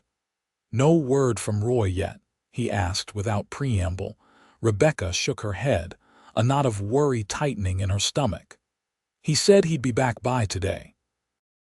"The high pasture is 15 miles from town, thereabouts," Miller confirmed, frowning at the darkening sky. "In good weather, an easy day's ride. But if he got caught in this—" He trailed off, not needing to elaborate on the dangers of being caught in a Nevada blizzard unprepared. "Could you send someone to check?" Rebecca asked, trying to keep the anxiety from her voice. The sheriff sighed. "Already thought of that. Problem is, with this storm coming in, I can't risk sending anyone else into it. Might end up with 2 men lost instead of 1. So we just wait." The idea was intolerable to Rebecca, who had always preferred action to passivity. "For now," Miller said gently. "Roy's experienced, Rebecca. If he saw the weather turning, he'd have holed up somewhere safe. Might just be waiting it out before trying to make it back to town." Rebecca nodded mechanically, knowing the sheriff was right, but finding little comfort in the logical assessment. As she gathered her belongings, Miller offered to escort her home, an indication of how serious he considered the approaching storm. The snow was falling steadily by the time they reached her house, the wind driving it horizontally across the street. Miller insisted on checking her woodpile and ensuring she had adequate supplies before departing with a promise to send word immediately if Roy appeared in town. Left alone, Rebecca tried to occupy herself with normal Friday activities, grading papers, planning the next week's lessons, preparing a simple dinner. But her attention continually drifted to the windows, where the storm was intensifying into a proper blizzard, visibility reduced to mere yards. By midnight, with no word from town and the storm howling around her small house, Rebecca faced the reality that Roy was unlikely to return until the weather cleared. She banked her fire carefully and retired to bed, though sleep proved elusive as her mind conjured increasingly dire scenarios. What if he had been injured? What if the wolves they had feared for the cattle had attacked him instead? What if he was lost in the blinding snow, unable to find shelter? Each possibility seemed worse than the last, until Rebecca finally fell into an exhausted slumber sometime in the early hours, her dreams troubled by images of Roy alone in the storm, calling her name. She woke to silence, the absolute stillness that follows a heavy snowfall. Outside her window, Winnemucca lay transformed under a thick blanket of white, the storm having passed sometime during the night. The sky was clear now, a brilliant blue that made the snow-covered landscape almost painfully bright. Rebecca dressed quickly, adding extra layers against the biting cold, and made her way toward the sheriff's office. The snow was knee-deep in places, making progress slow, but she was not the only one venturing out. Townspeople were already clearing paths and checking on neighbors, the community pulling together as it always did after nature's assaults. Sheriff Miller was just emerging from his office when Rebecca approached, his expression grim. "No sign of him," he said without preamble. "I've got 3 men saddling up now to check the trail to his ranch." Rebecca nodded, her throat tight with worry. "I want to go with them." Miller shook his head firmly. "Out of the question. The trail will be treacherous, and we need riders who know the country blindfolded." "I can ride," Rebecca insisted, "and I know the way to Roy's ranch." "On Sunday afternoon pleasure rides, maybe," the sheriff countered. "This is different, Rebecca. My men will have a better chance of finding him if they're not worrying about your safety too." The logic was irrefutable, but Rebecca chafed at being left behind. "Then I'll wait here. You'll bring news as soon as there is any." "First thing," Miller promised. "Go home, try not to worry too much. Roy Hawkins is the most capable man I know in rough country. If anyone can survive a blizzard out there, it's him." Rebecca returned to her house, unable to settle to any task for more than a few minutes at a time. The waiting was excruciating, each hour that passed without news feeding her growing fear. By mid-afternoon, with the short winter day already beginning to fade, she had worn a path in her small sitting room from pacing. The knock, when it finally came, sent her heart into her throat. She flung open the door to find not the sheriff but Martha Wilson, her kind face grave. "The men are back," Martha said without preamble. "They found tracks leading toward Roy's ranch but lost them where the snow had drifted too deeply. They couldn't make it all the way to the property. The pass is blocked with snow." Rebecca gripped the doorframe for support. "So they don't know if he made it home." Martha shook her head. "Miller's organizing another party to try a different route tomorrow if the weather holds." She reached for Rebecca's hand. "Come stay with us tonight. You shouldn't be alone." The invitation was well-intentioned, but Rebecca knew she would find no comfort in company. "Thank you, but I'd rather stay here, in case there's news." After Martha left, Rebecca moved mechanically through her evening routine, keeping her fire well stocked against the bitter cold that had followed the storm. Outside, the temperature was dropping rapidly as night fell, the clear sky offering no insulation to hold the day's meager warmth. She was adding another log to the fire when a sound at her door made her freeze. Not a knock, but a heavy thud, as if something or someone had fallen against it. Rebecca crossed the room in 3 strides, throwing the bolt and wrenching the door open to reveal Roy slumped against the frame, his clothing crusted with snow and ice, his face pale beneath several days' growth of beard. "Rebecca," he managed, his voice barely above a whisper. "Found you." She caught him as he stumbled forward, supporting his weight as best she could while kicking the door closed behind them. He was alarmingly cold to the touch, his clothes stiff with frozen snow. "Roy, what happened? How did you get here?" The questions tumbled out as she helped him toward the fire, her mind racing with both relief and fresh concern. "Horse went lame. 10 miles out," he said through chattering teeth. "Tried to walk, got caught in the storm, found a cave, waded it out." Each phrase seemed to require enormous effort, his usual economy of words now a necessity rather than a choice. Rebecca worked quickly to remove his frozen outer garments, her teacher's practical nature taking over. "We need to get you warm. Your clothes are soaked through." She helped him out of his coat and boots, then his sodden shirt, revealing skin alarmingly pale and cold. Hypothermia, she realized, remembering what she had read about the dangers of exposure. He needed warmth gradually applied. "Can you stand?" she asked, supporting him as he swayed on his feet. Roy nodded weakly, allowing her to guide him to her bedroom, where she quickly turned down the bed covers. "You need to get out of those wet clothes and under the blankets. I'll build up the fire in here." She turned to give him privacy, busying herself with the small fireplace in the bedroom, aware of his labored movements behind her as he struggled out of his remaining clothes. Only when she heard him sink onto the bed did she turn back, relieved to see he had managed to get under the covers. "I'll make some hot tea," she said, trying to keep her voice steady despite the fear gripping her at his weakened state. "Don't fall asleep yet, Roy. Stay awake until you're warmer." In the kitchen, Rebecca's hands shook as she heated water, her mind racing with the proper treatment for someone in his condition.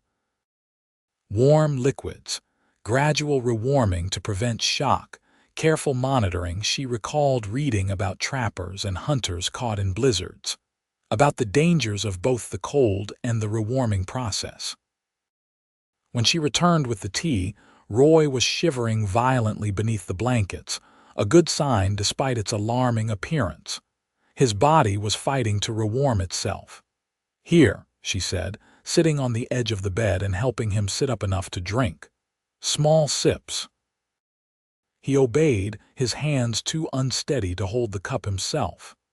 As the hot liquid began to take effect, some color returned to his face, and his shivers gradually became less violent. "Better," he managed after finishing half the cup. "Thank you. What were you thinking, walking in this weather?" Rebecca asked, unable to keep the fear-driven anger from her voice. "You could have frozen to death." A ghost of his usual smile touched Roy's pale lips. "Couldn't miss. Our Friday." The simple explanation, delivered with such sincerity, dissolved Rebecca's anger as quickly as it had flared. "Oh, Roy." She touched his face gently, his skin still cooler than it should be but warming. "You stubborn, wonderful man." As his condition stabilized, Roy recounted his ordeal more coherently. The cattle had been more scattered than expected, requiring extra days to gather. On his return journey, his horse had pulled up lame, forcing him to continue on foot. The storm had caught him halfway to town, and only luck had led him to a small cave where he could wait out the worst of the blizzard. "When it cleared this morning, I started walking again," he explained, his voice stronger now. "Knew the general direction, but the landmarks were all covered. Took most of the day to reach town. Why come here instead of going to the doctor or the sheriff's office?" Rebecca asked, though she already suspected the answer. Roy's eyes met hers, the intensity in them belying his weakened state. "Needed to see you. To know you weren't worrying." The irony of this statement might have made Rebecca laugh under different circumstances. Instead, she felt a surge of emotion so powerful it brought tears to her eyes. "Everyone's been searching for you," she told him, rising to stoke the fire.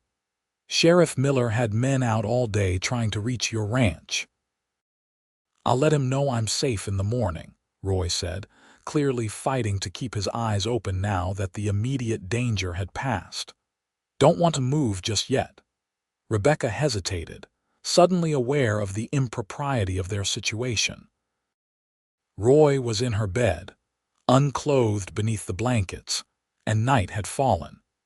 If anyone in town discovered he had spent the night in her home, her reputation would be irreparably compromised.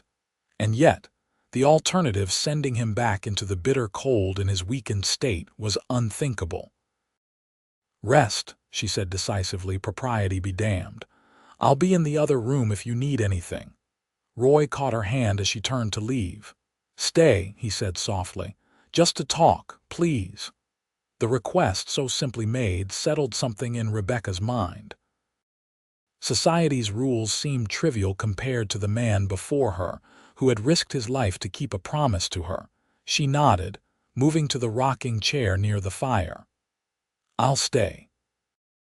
They talked quietly as the fire burned low, Roy gradually regaining his strength while Rebecca shared the town's reaction to the storm, her fears when he hadn't returned, the search parties that had been organized. At some point, exhaustion overtook them both, and Rebecca drifted off in the chair, her last conscious thought a prayer of gratitude that Roy had found his way back to her. She woke with the first light of dawn to find Roy watching her from the bed, his color much improved and the haunted look of exposure gone from his eyes. "Morning," he said simply. Rebecca straightened in the chair, wincing at the stiffness in her neck. "How are you feeling?" "Better. Thanks to you." He sat up carefully, keeping the blankets around him. "My clothes, drying by the kitchen fire," she said, rising. "I'll get them."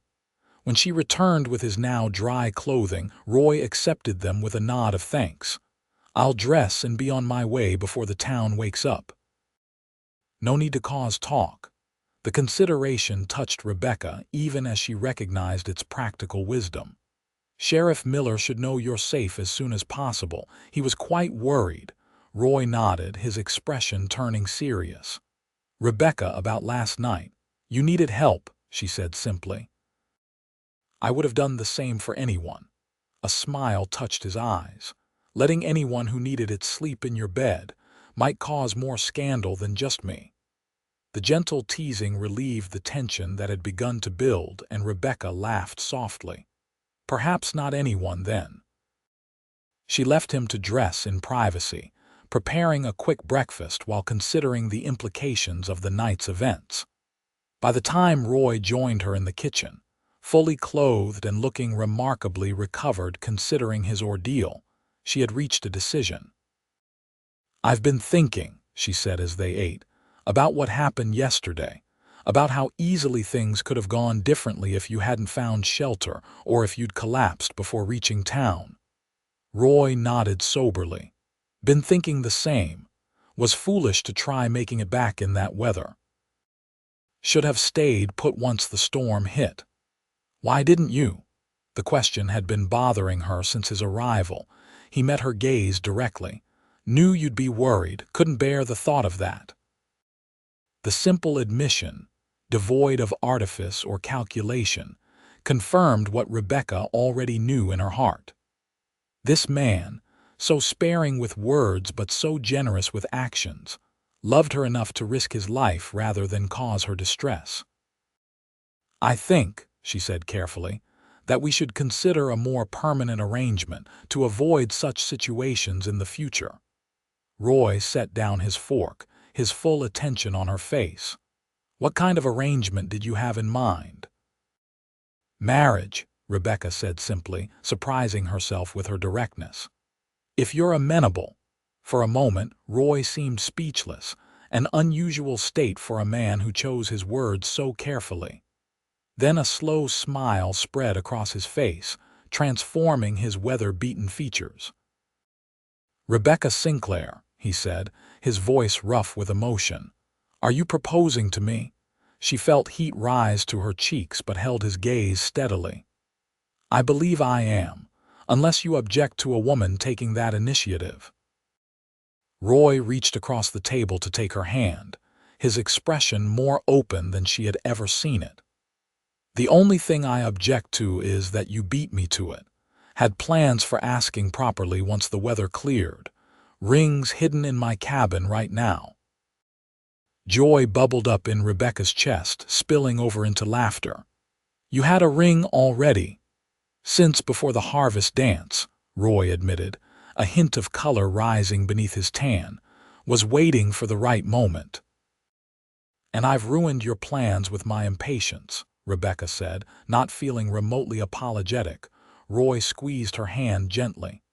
"Nothing ruined, Just means I get to say yes instead of asking the question."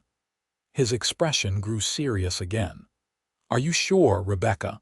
Marriage to a rancher isn't easy. Lots of hard work, isolation, uncertainty."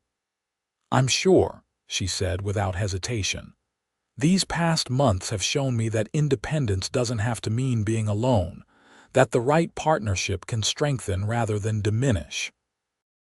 He brought her hand to his lips, pressing a kiss to her knuckles with a reverence that made her heart skip.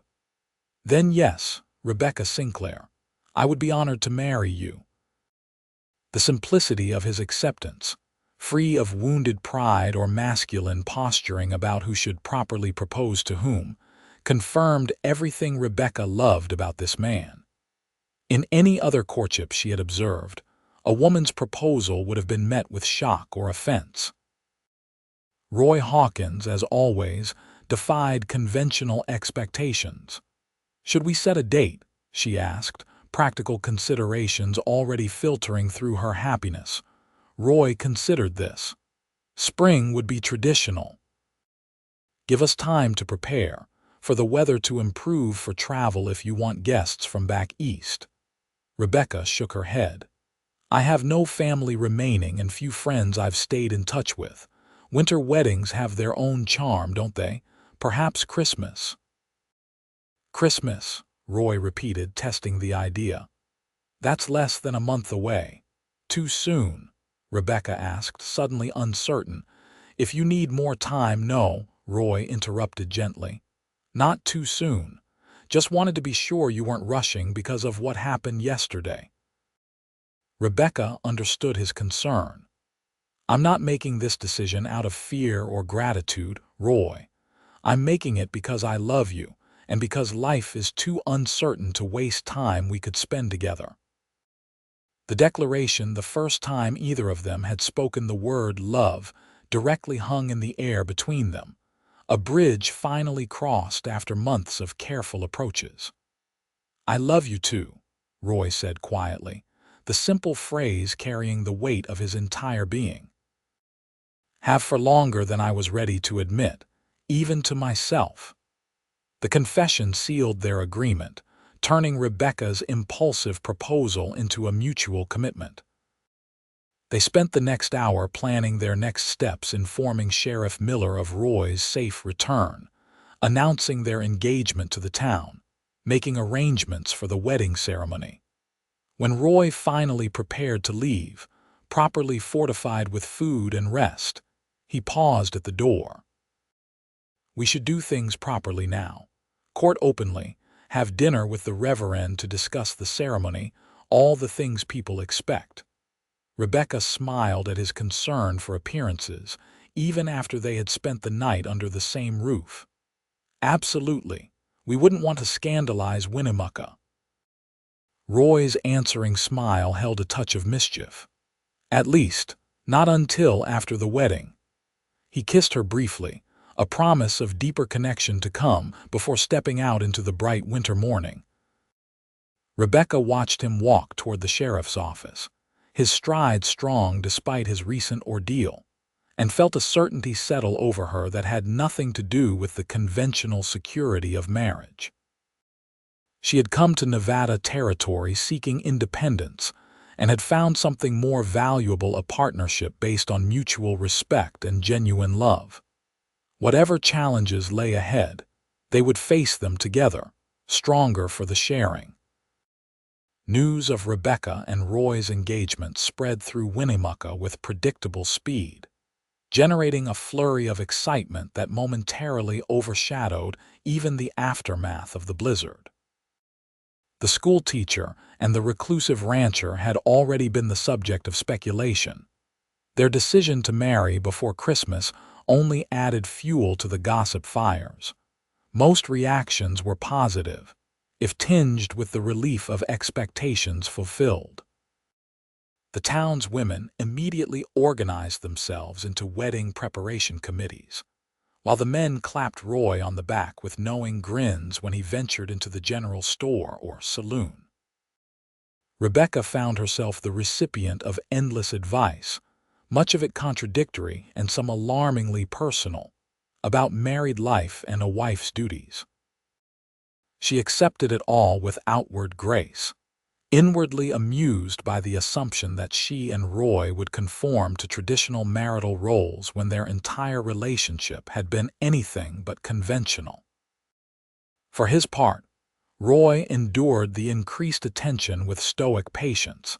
Understanding it was the price of joining his life to someone as integral to the community as the schoolteacher. He made more frequent trips to town, staying at the small hotel rather than making the journey back to his ranch in the harsh winter conditions. This arrangement allowed him to spend evenings with Rebecca while maintaining proprieties that now seemed important to observe until their wedding. They spent these evenings planning their future together, practical discussions about where they would live, how Rebecca might continue teaching while also helping with the ranch, what improvements they might make to Roy's cabin to accommodate a family. These conversations, mundane on the surface, were infused with a quiet joy that transformed the simplest decisions into expressions of their shared vision. "The school board has agreed to let me finish the term," Rebecca told Roy one evening as they sat before the fire in her small parlor. "After that, they'll need to find a replacement." Roy frowned slightly. "You're sure about giving up teaching? Know how much it means to you?" The question reflected his consistent respect for her independence, one of the qualities that had drawn Rebecca to him in the first place. "Not giving up entirely," she clarified. "I've proposed continuing lessons for the children from outlying farms who can't make it to town regularly." The board seemed receptive, especially when I suggested using part of the old bunkhouse on your property as a classroom. "Our property," Roy corrected gently, "and that's a fine idea. Place needs use, been sitting empty too long." The casual hour sent a pleasant warmth through Rebecca. For someone who had owned little beyond personal possessions for most of her life, the concept of shared property, a home, land, livestock, carried profound significance. "I rode out to check the cabin yesterday," Roy continued. "Snow's melting on the south-facing slopes, so the trail's passable now. Started work on the bedroom addition we discussed. Should be weather-tight by Christmas, though the finishing will take longer." Rebecca smiled at his determination to have their home ready before the wedding. "I'm sure it will be perfect, and I'm looking forward to seeing the improvements." "Thought we might ride out Sunday after church," Roy suggested. "Give you a chance to see everything, make any changes you want before we move in." The invitation thrilled Rebecca, who had yet to visit Roy's ranch despite their months of courtship. He had described it often, the cabin nestled against a hillside for protection from the wind, the clear creek that ran year-round, the views of distant mountains from the front porch, but experiencing it firsthand would make their future home real in a way descriptions couldn't capture.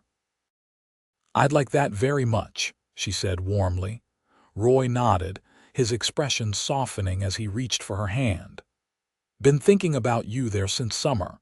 Kept seeing you on that porch watching the sunset." He ducked his head slightly, still sometimes shy about expressing such sentiments despite their engagement. "Makes it feel like a home, picturing you there." The simple admission touched Rebecca deeply. "It will be a home," she promised. "Our home." The Sunday expedition to the ranch dawned clear and cold, the recent snow glittering under a bright December sun. Roy arrived at Rebecca's door shortly after church services concluded, driving a small sleigh rather than riding horseback. "Thought this might be more comfortable," he explained as he helped her into the conveyance, tucking warm blankets around her legs. "Trails still rough in places." The journey took nearly 2 hours, the sleigh following winding paths through snow-covered hills that gradually rose toward the mountains. As they traveled, Roy pointed out landmarks and boundaries, describing the seasonal rhythms of the land with the intimate knowledge of someone who had lived in harmony with its cycles. When they finally crested a rise, and Roy's ranch came into view, Rebecca caught her breath. The cabin, larger than she had imagined, sat nestled against a protective hill just as he had described. Smoke rose from the stone chimney, curling against the brilliant blue sky, and the creek he had mentioned sparkled in the sunlight where it emerged from a stand of cottonwoods. "It's beautiful," she said softly, understanding immediately why he had chosen this place to heal after his loss. There was a tranquility to the setting, a sense of the land's ancient permanence that put human sorrows into perspective without diminishing them. Roy's expression was a mixture of pride and uncertainty as he watched her take in her future home. "It's remote," he acknowledged. "Nearest neighbor's 5 miles that way." He gestured toward the east. "Town's a good 2 hours in good weather, longer when it snows." Rebecca heard the unspoken question in his words whether she, accustomed to town life and daily social interaction, would find the isolation difficult. "It's perfect," she reassured him. "I've always loved the quiet, and we'll have each other." Relief flickered across his features before he guided the sleigh down the slope toward the cabin. As they approached, Rebecca noticed the addition Roy had mentioned, a new section of the structure extending from the eastern side, its fresh-cut timber contrasting with the weathered logs of the original building. "Our bedroom," Roy explained, following her gaze. "Thought you might want more space than the main cabin offers. Put in bigger windows, too, for the morning light." The thoughtfulness of these considerations, light for reading, space for privacy, comforts she hadn't even articulated, confirmed what Rebecca already knew. Roy Hawkins might speak sparingly, but he listened deeply and acted on what he heard. He helped her from the sleigh and led her toward the cabin, pausing at the door with a hint of ceremony. "Welcome home, Rebecca." The interior was simpler than her townhouse, but far more comfortable than she had expected from a bachelor's dwelling. The main room served as both kitchen and living area, centered around a massive stone fireplace currently radiating welcome warmth.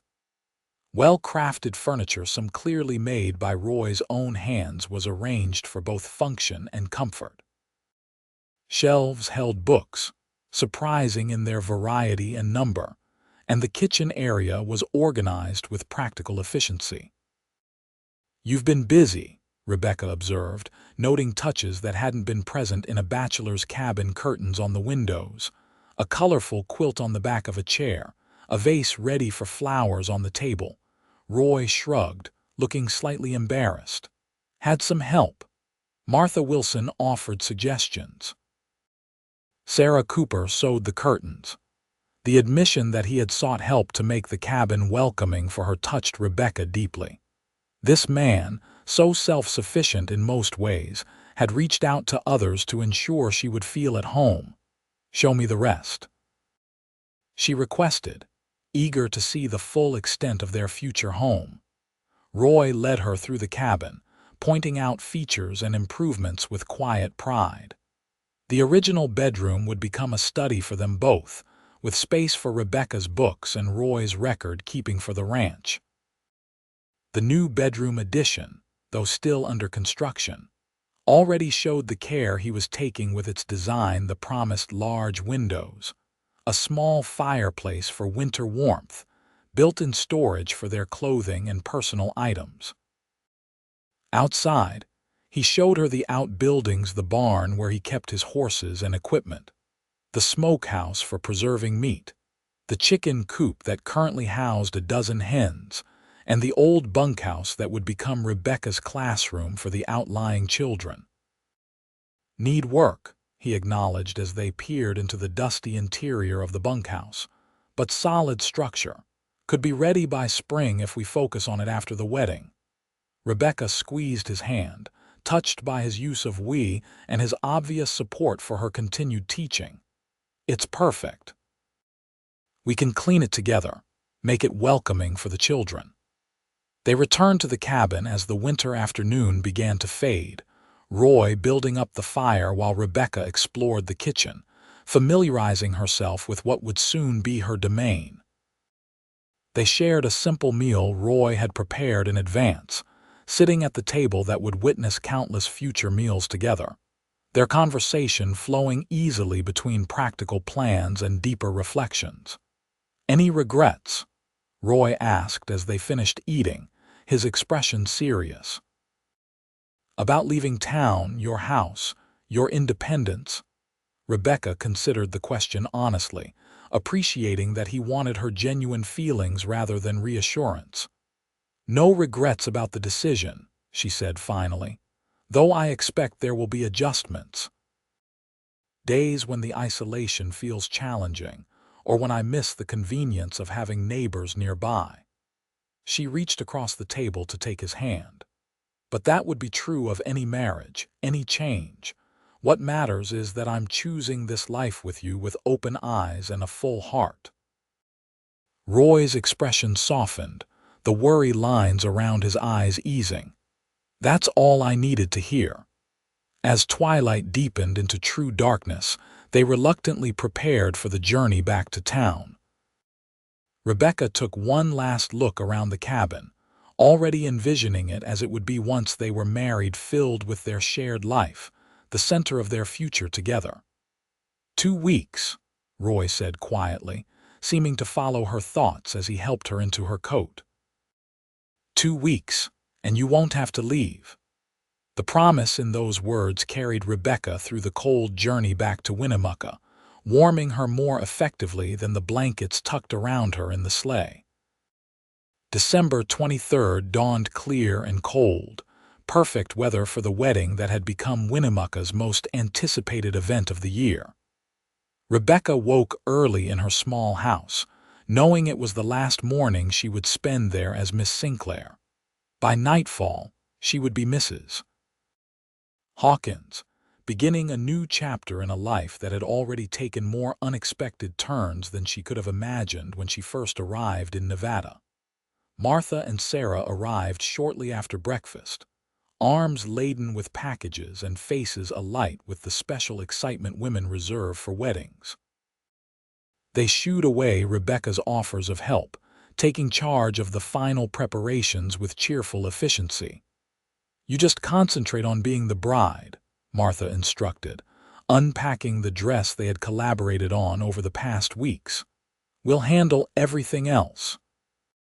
The dress was simpler than Eastern fashion dictated, but beautiful in its understated elegance, deep ivory satin with delicate lace at the collar and cuffs, the cut flattering without being ostentatious. Rebecca had insisted on practicality alongside beauty, wanting a gown she might reasonably wear again rather than a showpiece that would be stored away after a single use. As Martha helped her dress, and Sarah arranged her hair, weaving winter berries and small white flowers into the golden strands, Rebecca found herself reflecting on the journey that had brought her to this day. From the frightened but determined young woman who had stepped off the stagecoach in Winnemucca, to the confident bride preparing to join her life with Roy's, the transformation seemed both gradual and sudden, a series of small choices culminating in this momentous decision. "Nervous?" Sarah asked, noticing Rebecca's thoughtful expression in the mirror. Rebecca smiled, surprised by her own calm. "Not about marrying Roy, though I admit I'm a bit anxious about being the center of attention. Neither of us is particularly fond of crowds." Martha chuckled, adjusting the fall of the dress. "Well, you couldn't avoid that. Half the territory's coming to see the schoolteacher marry the mysterious Mr. Hawkins. It's the most exciting thing to happen since Harold Thornton tried to shoot you both." The casual reference to what had once been a terrifying ordeal made Rebecca laugh, a testament to how completely she had moved beyond that chapter of her life. Harold remained in prison, and while his father still owned considerable property in the region, Josiah Thornton had gradually shifted his business interests toward Carson City, appearing in Winnemucca less and less frequently as the months passed. "There," Sarah said, stepping back to assess her handiwork. "Perfect. You look beautiful, Rebecca." The woman in the mirror did indeed look beautiful, but what struck Rebecca most was the quiet joy in her own eyes. Not the nervous excitement of a bride caught up in the pageantry of a wedding, but the deep contentment of a woman who knew with absolute certainty that she was making the right choice. The small church was packed beyond capacity when Rebecca arrived, with latecomers standing in the back and children seated on the floor near the altar. Christmas decorations adorned every available surface: pine boughs, red ribbons, and candles that filled the space with a warm glow, and the scent of beeswax and evergreen. Roy waited at the altar, looking handsome and slightly uncomfortable in a new suit, his dark hair neatly trimmed and his beard groomed to perfection. When he turned and saw Rebecca at the back of the church, his expression transformed, the awkwardness falling away as a smile of pure happiness spread across his face. Rebecca moved toward him with measured steps, aware of the watching crowd but focused entirely on the man waiting for her. This was no surrender of independence, she realized with crystal clarity, but the conscious choice to build something greater than either of them could create alone. The ceremony itself passed in a blur of familiar words and promises exchanged. Rebecca would later remember specific moments with perfect clarity: the warmth of Roy's hands holding hers, the slight tremor in his voice as he recited his vows, the gentle way he slipped the simple gold band onto her finger. But the overall impression was one of rightness, of pieces falling into place exactly as they were meant to. When the Reverend pronounced them husband and wife, Roy's kiss was brief but tender, mindful of their audience yet unmistakably heartfelt. The cheer that went up from the congregation made them both smile against each other's lips before they turned to face the community as a married couple for the first time. The celebration that followed at the town hall seemed to include everyone in Winnemucca and the surrounding farms. Tables groaned under the weight of food contributed by dozens of households. A band played lively tunes that kept the dance floor crowded, and children darted between adults in games of their own devising. Roy remained close to Rebecca throughout the festivities, his hand often finding hers or resting lightly at the small of her back, as if reassuring himself of her presence. They danced several times, accepted congratulations from what seemed like hundreds of well-wishers, and cut the enormous cake Martha had spent 2 days preparing. As the afternoon waned toward evening, Sheriff Miller approached them with a conspiratorial smile. "Sleigh's ready whenever you are," he said quietly. "Packed with everything Martha thought you'd need, plus a few supplies I added myself. Weather should hold clear all the way to the ranch." Roy nodded his thanks, then looked questioningly at Rebecca. "Ready to go home?" The word home, so simple yet so profound in its implications, filled Rebecca with warmth. "Yes," she said softly. "I'm ready." They slipped away amid good-natured teasing and a shower of rice, settling into the sleigh Miller had prepared for them. As Roy took up the reins and guided the horses away from town, Rebecca leaned against his shoulder, watching Winnemucca recede behind them. "Happy?" Roy asked, his arm tightening around her. Rebecca looked up at him, this man who had changed her life with 7 words spoken in a saloon months ago. "No man will touch you again without permission." The promise had been kept, evolving into something far more meaningful than either could have anticipated that day. "Perfectly," she answered, knowing the simple word conveyed all he needed to hear. The journey to the ranch passed in comfortable conversation and occasional companionable silences. both of them content to savor the transition from public celebration to private union. When they finally arrived, Rebecca was surprised to see lights glowing in the cabin windows. "Martha's doing," Roy explained as he helped her from the sleigh. "Asked a couple of the hands to ride ahead, get everything ready." The thoughtfulness of the arrangement ensuring they would arrive to warmth and comfort rather than a cold, dark house was typical of Winnemucca's community spirit. Rebecca made a mental note to thank Martha properly when they next saw her. At the cabin door, Roy paused, his expression suddenly serious. "Traditional to carry the bride across the threshold," he said, a question in his voice. Rebecca smiled, touched by his continued respect for her preferences even in such small matters. "I'd like that," she assured him. With gentle strength, he lifted her into his arms as if she weighed nothing, carrying her across the threshold into their home. Inside, the cabin had been transformed, fresh flowers on the table despite the winter season, candles lit throughout the main room, a fire burning merrily in the hearth, and the delicious aroma of a meal keeping warm on the stove. "Welcome home, Mrs. Hawkins," Roy said softly as he set her on her feet, the new title making them both smile. "It feels right," Rebecca said, looking around at what was now truly their shared space. "Being here, being your wife." Roy's expression softened as he drew her into his arms. "Best day of my life," he confessed, his usual reserve giving way to naked emotion. "Never thought I'd find this again, someone to build a life with." Rebecca reached up to touch his face, moved by the rare vulnerability in his eyes. "I love you, Roy Hawkins, today, tomorrow, and all the days after." Their kiss was different from any they had shared before, unhurried, deep, and full of promise.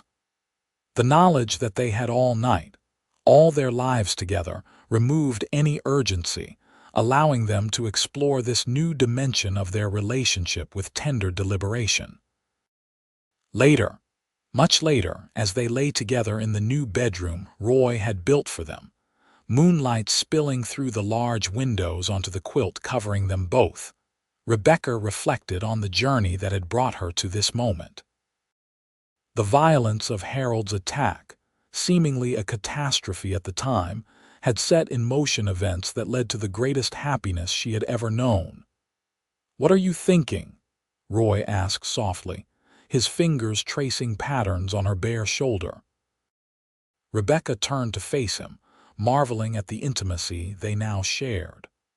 "That life moves in unexpected ways. That sometimes what looks like disaster can open doors to joy we never imagined." He nodded, understanding immediately. "If Harold hadn't struck you that day, you might never have spoken to me," Rebecca finished. "We might have continued passing each other in town, nodding politely but never really seeing each other." "I saw you," Roy corrected gently. "Before that day. Hard not to notice you, Rebecca. Just didn't think I had anything to offer someone like you." The admission that he had been aware of her, perhaps even drawn to her, before their dramatic first encounter touched Rebecca deeply. "And now," Roy smiled, pulling her closer, "now I know better. Know that what I can offer is a partnership, a home, a future where neither of us has to face life's challenges alone." "That's everything," Rebecca whispered, settling against him. "Absolutely everything." As they drifted toward sleep in each other's arms, the first night of their married life unfolding in peaceful contentment, Rebecca knew with bone-deep certainty that she had found her true place in the world, not in Boston's refined society, not in Winnemucca's schoolhouse, but here, with this quiet, steadfast man who had shown her that independence and partnership could coexist in perfect harmony. The future stretched before them, full of possibilities neither could fully envision yet: children perhaps, the expansion of the ranch, the growth of Rebecca's informal school for outlying families, challenges and triumphs they would face together. But the foundation had been laid, strong and true, built on mutual respect, shared values, and a love that had transformed them both. Outside, snow began to fall again, silent and gentle, blanketing the land in pristine white, a clean page upon which Roy and Rebecca Hawkins would write their story, one day at a time together.